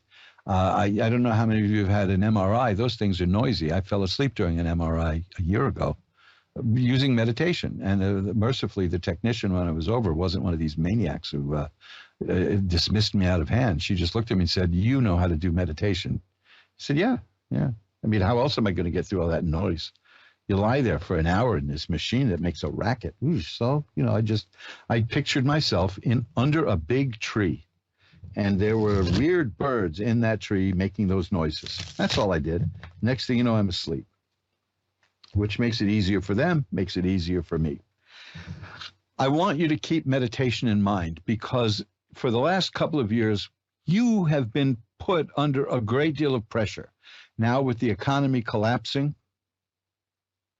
and it is, because as I've said many times, any classically trained economist, which I'm not, but I'm informed about these things, as many other people are, will tell you but this is new. There hasn't been inflation like this for 40 years. The only way to get rid of inflation decisively and finally and keep it at bay is through a recession. And that hurts. The cure is difficult, but it pays off. And so when we hear about the Federal Reserve and other agencies trying to stop the pain and keep the employment numbers high, forget it. They know that they've got to go into recession. They've got to, especially since the inflation is going up and up and up, and we haven't even gotten to heating season. So here in the Northeast, so forget it. A lot of people worrying. My joke of the day was, I now get less exercise toting $150 worth of groceries up 3 flights of stairs than I got toting $40 worth of groceries up 3 flights of stairs 6 months ago. See, that's groceries for you. So you can't ignore these things, and you can't say, say to somebody who's deeply worried, stop worrying and watch what happens. First of all, you'll lose a friend, but there's nothing to be worried about. No, see, that kind of stuff doesn't work. If you're worried for a reason.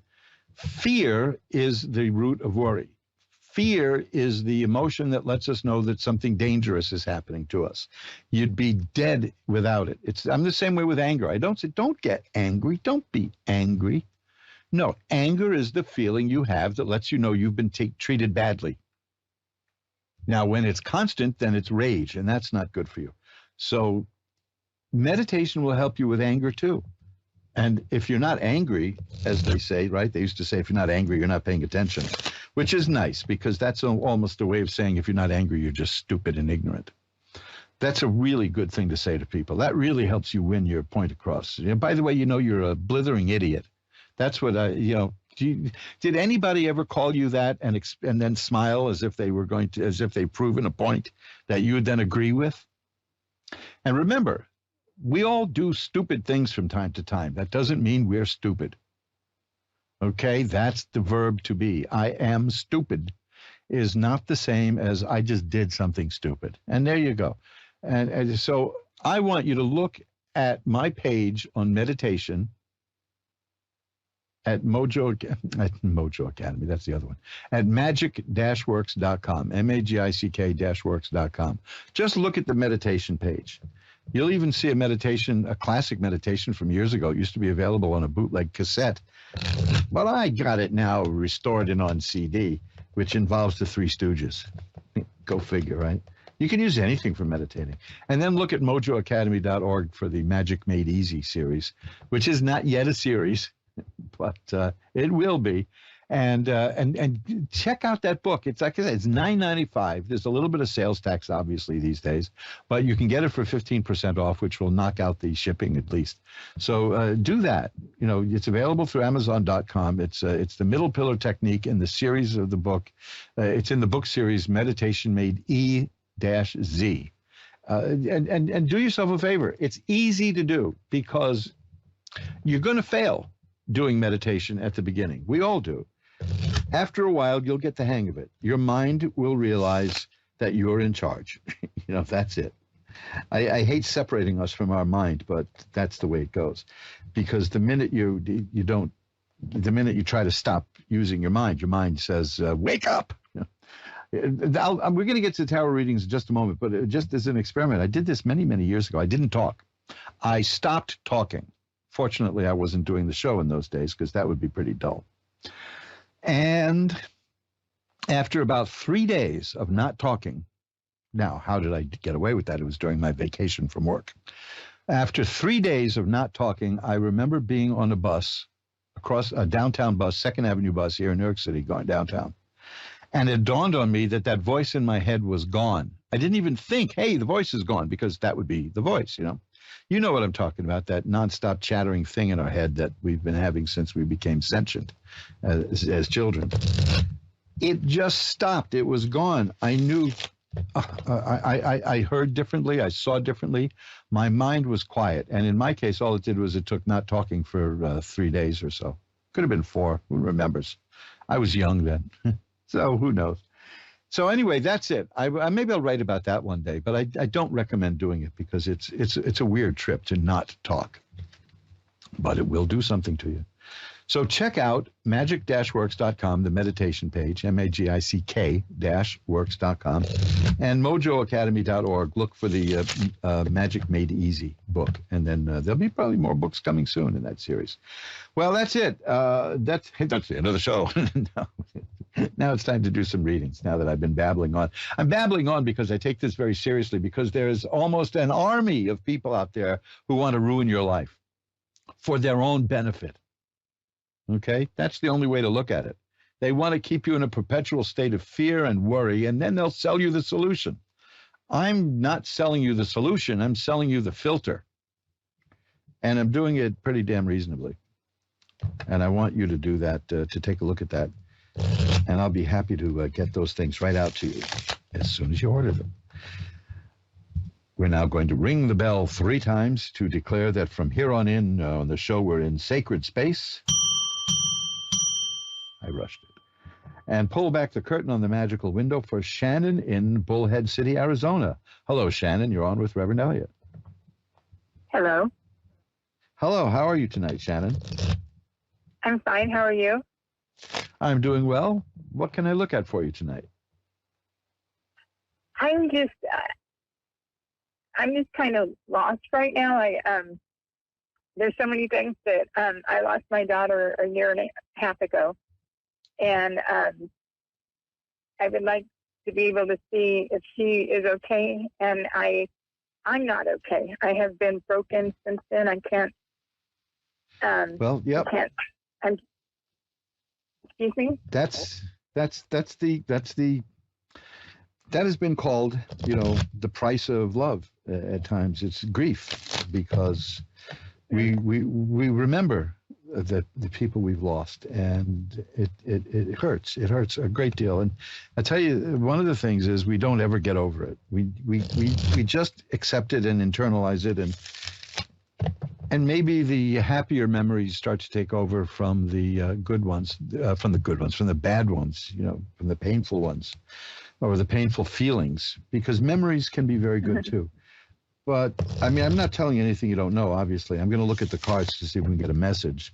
But if you feel that this is interfering with your life, see if you can get some professional help. And I'm not talking about drugging you, because Yeah, I've known too many people. I mean, I'm not putting down drugs, medically prescribed medications from somebody you trust and knows you, but I've known too many people who have had an immediate loss of someone very close to them, and the first thing the doctors will say to them is, "We'll put you on something here and get rid of that feeling of sadness," because you're not sad because your chemicals are imbalanced. You're sad because you bloody well lost somebody you loved. You know, but you may need a little something to get over the hump, so to speak, because you don't want this to bring your life to a standstill. So let's see what we've got here, okay? Okay. Well, I'm getting cards right now that are literally cards that I always get with readings like this. I mean, this is you could, and I'm not putting you on. You could go to the archives if you're a masochist and listen to many of my shows, and you will hear these readings have this exact series of cards, and I'm going to read it to you now. The first is the Death card. And the Death card is the card, one of the few cards I look for that tell me that this is going to be an afterlife reading for obvious reasons. The next card is the Nine of Swords, and that is a card of tremendous sadness. No surprise, right? No. So the card after that is the Ten of Swords. Now, this is where I get these cards exactly in this sequence almost every time I do a reading, because it's going to culminate with a message. The next is the Ten of Swords. The Ten of Swords is a card that means the worst is over for me. Okay, the message is beginning. There was a rough time near the end. I'm sorry? This was your daughter you're talking about, right? Yes. Things were very difficult for her near the end is what I'm seeing. But Yes. But what this card means is that that pain is over. That pain is done. The next card is the Temperance card in this deck that almost always shows up. That card means balance is restored. And I'm taking this as a message through me and these cards from the Spirit to you. And that is getting to be easier and easier to do at this time of year as we get closer to the autumn years, when the veil months, when the veil is thinner. That it's the message that it says I'm doing all right because my spirit is finding balance. Okay. Now, the next card is a difficult one to deal with because it shows a happy family, and you're not happy. But it's but I get that card a lot too. The thing here is it's saying I know you're hurting. That's the Nine of Swords. But for me, there was great pain, but it's over. That's the Ten of Swords. I'm finding balance in my life again. That's the Temperance card. And I want us all to be happy where we are. And that's the Ten of Cups. You can get online, do an internet search, and find pictures of these cards, and you'll see what I mean. The Ten of Cups is happy. The message is it's almost an apology for the pain in a sense, because there's an acknowledgement that you're both feeling pain over this, but I am balanced. My soul is coming into balance, and I want us to be happy, and that's the Ten of Cups. Okay, so that's the message I've got. Okay. Now I will light a white candle tonight to send positive energies to both you and the spirit. Okay. When you speak of the spirit, is it her or just the spirit of? No, this is her. I'm looking at. I'm looking at her. Does that mean she's okay? Yeah, in fact, I just got the Sun card, which is about healing and health and growth. That's the spirit is saying I'm doing okay because I'm coming back. My life was out of balance, but I'm finding balance in my soul now. That's the message. I get that often. Okay. The Sun card, as soon as you said to me, does that mean she's okay? I got the card of the Sun, which is a card of health and growth and balance. Okay. All right. Well, thank you. Be well, and I will send positive energy your way using any techniques I have, okay? Thank you so much. Bye-bye now. And let's get this shuffled up. And these are always such heavy things to do. But it's funny that they always come out that way, where the spirit will talk about finding balance and peace. German in Toronto is on next. Hi, you're on with Reverend Elliot. How are you? I'm doing well. How are you tonight? I'm good, doing well, sir. It's an honor to share this, time with you. Well, thank you. I'm glad you could get through. What can I look at for you? Well, we'd like to know about love and money, those two things love and money. They have been People get arrested for that. People get arrested for that. Yeah, I know, but work. Let's see what we get. Things don't get to the, I work, but I don't think I can afford things that I want, right? Well, let's see what we've got. It's always avoiding me. Well, I think that may just change because I'm getting cup cards here. The cards are cups, and cups are about love and romance and emotion.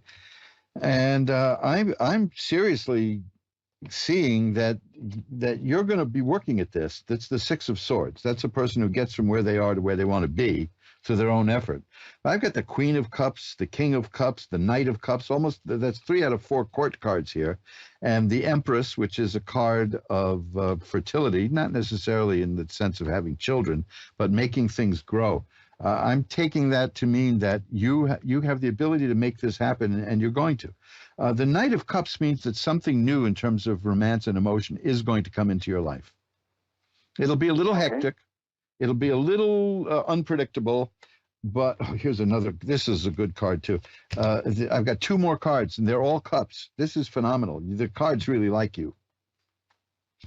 There's going to be a relationship coming your way. That's the Knight of Cups. I have no doubt about that, because the knight is on horseback and arrives, but also jumps around a lot. So it can be an up and down thing, but it'll level off, because that's followed by the queen, and that levels off. The queen is the maturing of the process, and the king is the stability. So it looks to me like that's going to be a good relationship. Now, let's give you an indication of where this is going to come from, okay?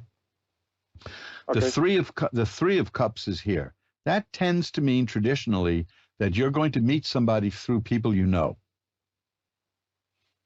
So keep an eye out through somebody, through people that you know, through friends or acquaintances. And then there's the 4 of Cups. This is a mysterious card because it shows a person looking at 3 cups and doesn't notice that there's a hand coming out of a cloud nearby offering another cup. And that almost always indicates that there's somebody around you who is interested in you, but has not made that known yet. So keep an eye out for that too, for somebody who, I used to say for somebody whose attitude changes when you walk into the room, but how would you know, right? If you weren't in the room. But when you're around people, look to see if there's somebody else, one person in particular, who is a little interested in getting your attention and lights up a little bit when you speak, that kind of thing. Yeah, you're not with those things, right? Yeah, I know.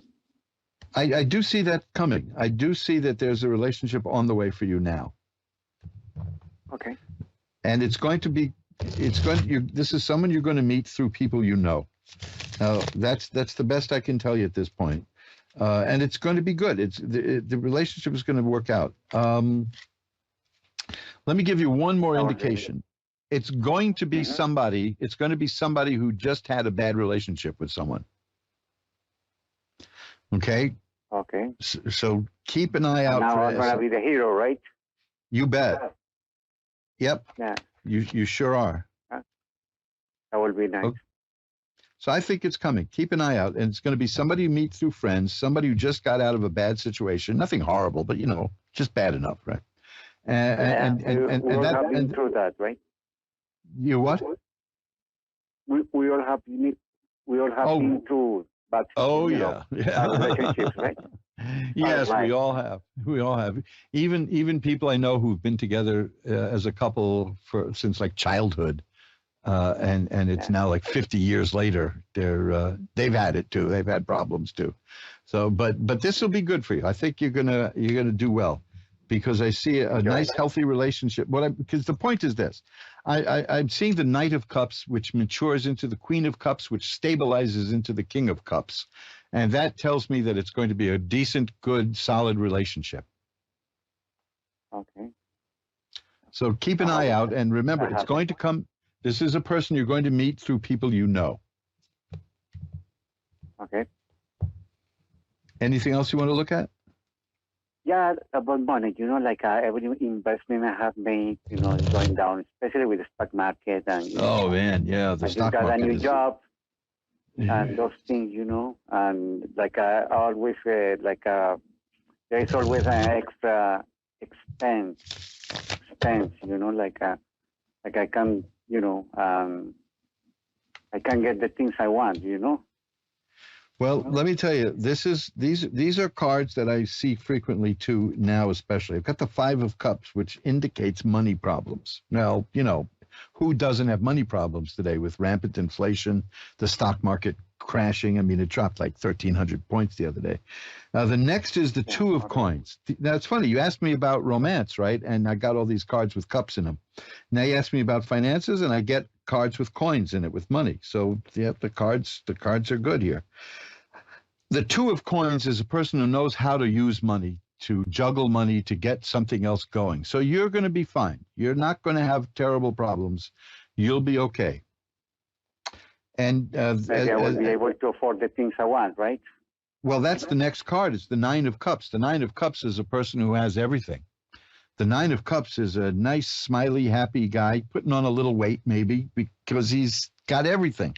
And there's even a little warning in there that people will be envious of you. So it's funny to start out with the Five of Coins, which is a dreary card about money troubles, and end up with the Nine of Cups, which is about having all kinds of sensuous, good things in life. I believe you're going to be fine. Okay. Thanks. And it's because of you. That's the middle. The middle card is you, because that's the Two of Coins. That's a person who knows how to juggle and balance money and get money going. So there you go, okay? Yeah, okay. Thank you. Hang in there. It's going to work out well for you. Bye-bye now. And let's shuffle up the cards. You're listening to Reverend Elliot's Magical Window with me, Reverend Elliot, which I only say because so many people get my last name wrong.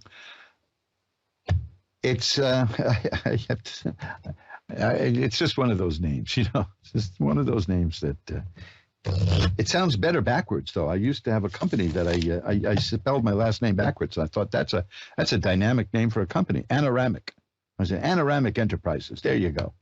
Unfortunately, we didn't anoramize very much, but we had better luck with the newspaper company. Shuffling up the cards. We're here every Wednesday at 11 Eastern, 10 Central, 9 Mountain, and 8 Pacific. If you want to get in touch with me because you can't get through or you don't feel like opening up in front of a few million people, all you have to do is drop me a line at my email, asktarot@earthlink.net. Nice old-fashioned Earthlink email there. Ask Tarot. When I had to bring my computer in to be fixed, they were shocked to see that my email was Earthlink. They said, "It's still around?" Ask Tarot, AskTarot, one word, at earthlink.net. I'll be happy to pull a few cards for you. And maybe you'll book a reading, because I do all these things for private customers also. You can, it's very inexpensive. Readings start at $10. But I've done enough sales pitchy stuff today. Jody in Salt Lake City is next. Hi, you're on with Reverend Elliot. Hi there. How are you? I'm doing well. How are you today? I'm good. Thanks. Thanks for taking my call. Oh, my pleasure. That's what I'm here for. What can I look at for you? Well, the past year has been especially rough for me, just between medical stuff and a separation and stuff like that. And I'm hoping that maybe things are going to get better. Just what do you see for me? Well, yes, they are going to get better. That's what I do see for you. I'm going to shuffle up the cards a little bit more. But the first two cards I pulled out, I've had for previous callers. But they have different. It's funny because it's a little different here. The cards change meanings; they shift around depending upon on what's around them in many ways. But here's what we got. The Knight of Cups is here. The Knight of Cups is generally the indication of a relationship coming, because cups are emotions and affairs of the heart, joy and happiness. And in these short readings, they tend to reflect romance. And the Knight is something new coming into your life. And it can be a little tempestuous because the knight on horseback, it's like the chessboard. It moves from this way and then it moves that way and then it goes here and there. But it doesn't mean it's bad. It's just a little bit of it'll be an exciting time. The Ten of Swords is next, and that's important because I had that earlier. The Ten of Swords means trouble's over. It's an ugly-looking card, and a lot of people confuse it with a card meaning death. In fact, in the tarot deck, even the card of death doesn't mean death, and we'll get into that in a moment. Because ultimately, that's all of our future is, boy, this is really putting a damper on the night. Ultimately, we all die. So why would the cards predict it? But if it did, I've only seen it once where it showed that something really close was coming to somebody. And I've been doing this a long time. But movies sensationalize that. But this card doesn't mean death. It means the life has thrown its worst at you and you're still here. It's not over. You're going to get up. The Wheel of Fortune is next. That's a major card. The Wheel of Fortune is the card that says the situation is going to change. The Chariot is the next card. That is a person who will take control of the conflicting forces in her life and guide them to the direction she wants. Now we have the Death card, and that's interesting because the Death card means the ending of one part of your life and the beginning of another part of your life, because there's a sunrise on that card. And that's a very positive card. It's a very good card. In that, especially since you asked me about what's coming for you. And that's followed by the Ten of Coins, which is one of the happiest cards in the deck.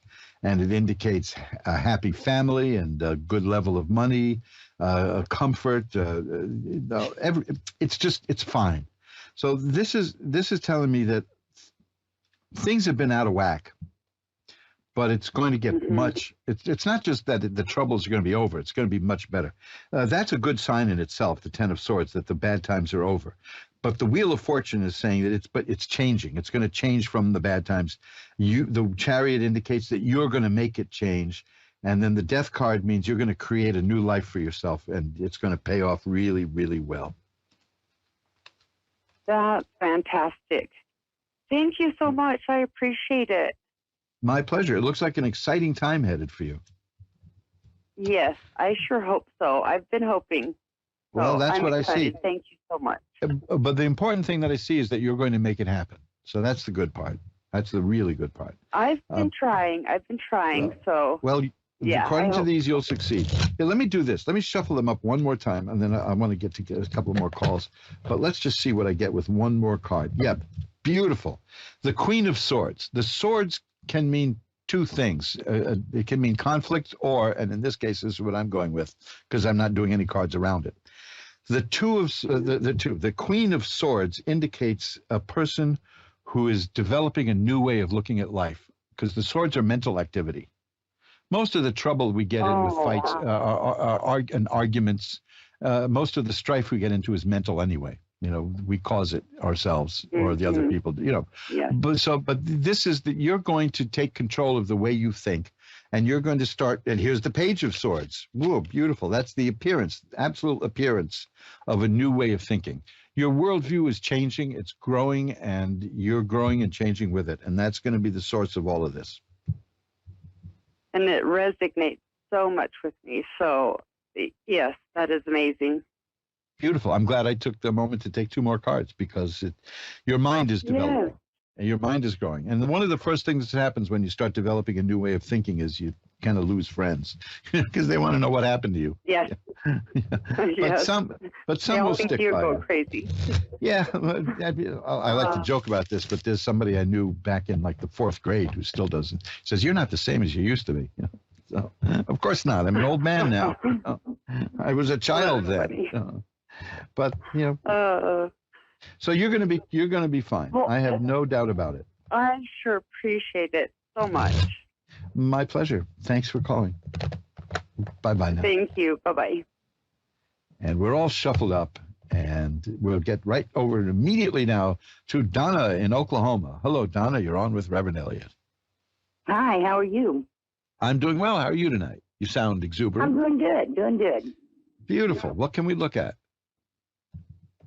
I guess maybe about family, just anything to do with my family. Okay, let's see what we've got. There are cards that indicate family. Let's see if they show up. See what we get. Well, let's see. I'm getting happy cards. Has there been some struggle in the family? Oh, yes. I lost a daughter 2 years ago, and I've got a new grandbaby on the way now. Well, I've also got a couple of cards here that indicate like a troublemaker, you know? Is there somebody making problems for you in the family? Yes, my oldest daughter is actually. Okay, That and is it's wild. sad because I've got also the 3 of Swords, which is a card of sadness and pain. But overall, overall things look good. I mean, it looks like, I mean, you can handle this. The World card is here. That's a good card. That means success. So I don't think that the person who's causing the trouble in the family is going to keep doing it much longer. Good deal. Because this is, you know, it's dull, you know. I find that when people start making trouble for other people, they give up after a while, and then they try to go to make trouble for other people. I don't think she knows that she can't follow through with me. I stand up to her. Well, I'm glad I saw that here, because those are the 2 cards, the 5 and the 7 of Swords, are about people just causing problems, and when they come up together, it's not good. But you had the World card, which is a card of success. Here's the 4 of Rods, which indicates a happy home, and things will be good. I don't think that there's any real problem that you can't overcome here. I think you're on the ball with this. Yes, I did pretty good. Now, I carry a lot of weight around on my shoulders. And here is the Temperance card. The Temperance card is very good for this. That means balance is restored. So you'll work a way to find a balance in the family. You'll take care of it. But it's good to know that it's just one person doing it, and it's not like system wide, you know. So, and you know who it is, so you'll be okay. Is there anything else you want to look at? I have a couple of minutes left. Health. Yeah, how's the health?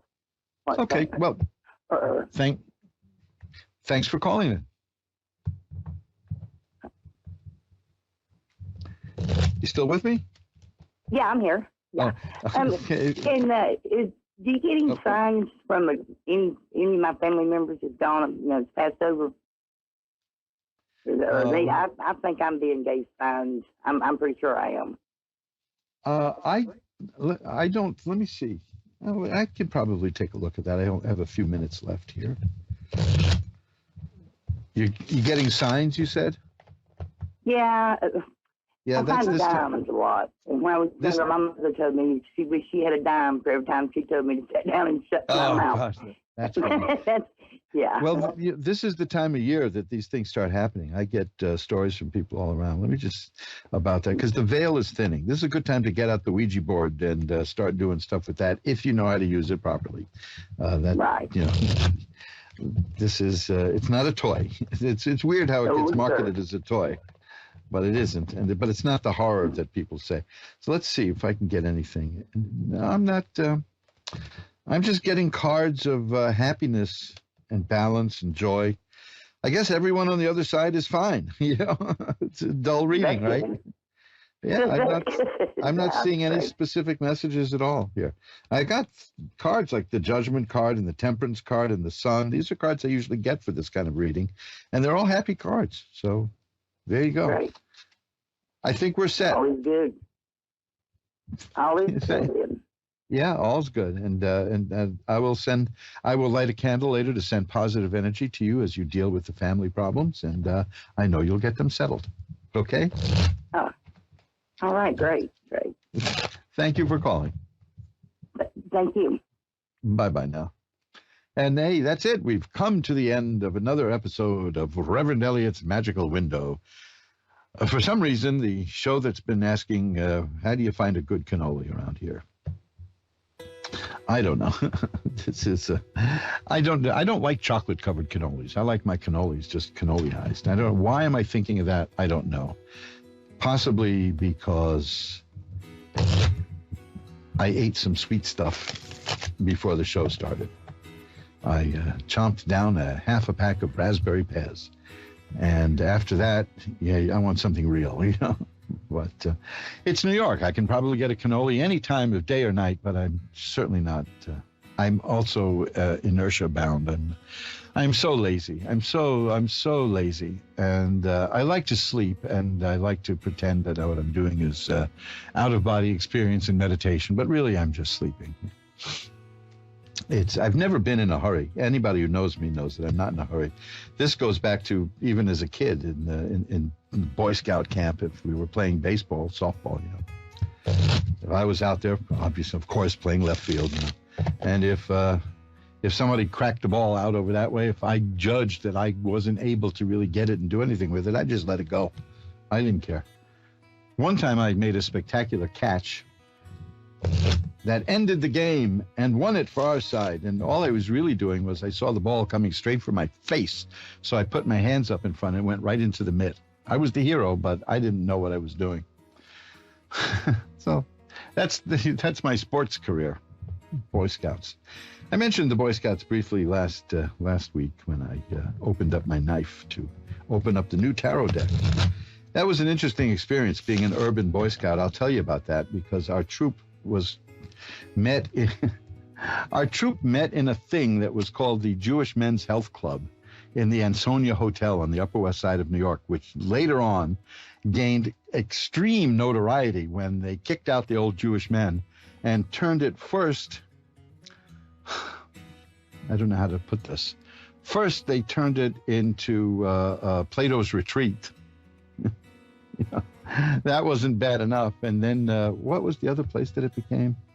I don't remember. It was, the place where Bette Midler got famous. Not the Improv where she started, but there was that other one. It was somewhere between the Jewish Men's Health Club and Plato's Retreat. But yes, I learned how to eat lemons in the Jewish Men's Health Club, and that came in very handy when a group of musicians were annoying me in a restaurant one time, and I waited until a trumpet solo came up, and I stood right in front of the trumpet player, and I bit into a lemon, and that ruined his note. Oh boy, what can you do? So anyway, we got through the show, and we have nice, happy readings, and I want you to remember what I said at the beginning of the show about meditation. Please, please, please take a look at magic-works.com for the meditation page, because there's a lot of people out there trying the continental baths. That's what the one. That's it. That's where Barry Manilow and Bette Midler started, and that's where. And then it was Plato's Retreat, the notorious club. So you see how these things just pop back into your head. So look at the meditation page. Please look at my meditation page, because there's an awful lot of people out there trying to hurt you mentally and spiritually, and I want you to protect yourself. I really do. I want you to protect yourself as best as you can, and that's why I did it. And yes, I do charge money for these things, but no, the prices are not set in stone. So we can deal with it, okay? I never charge a lot for these things, but that's that. So until we get together again next week, remember, time flies. It's up to you to be the navigator. Bye-bye now.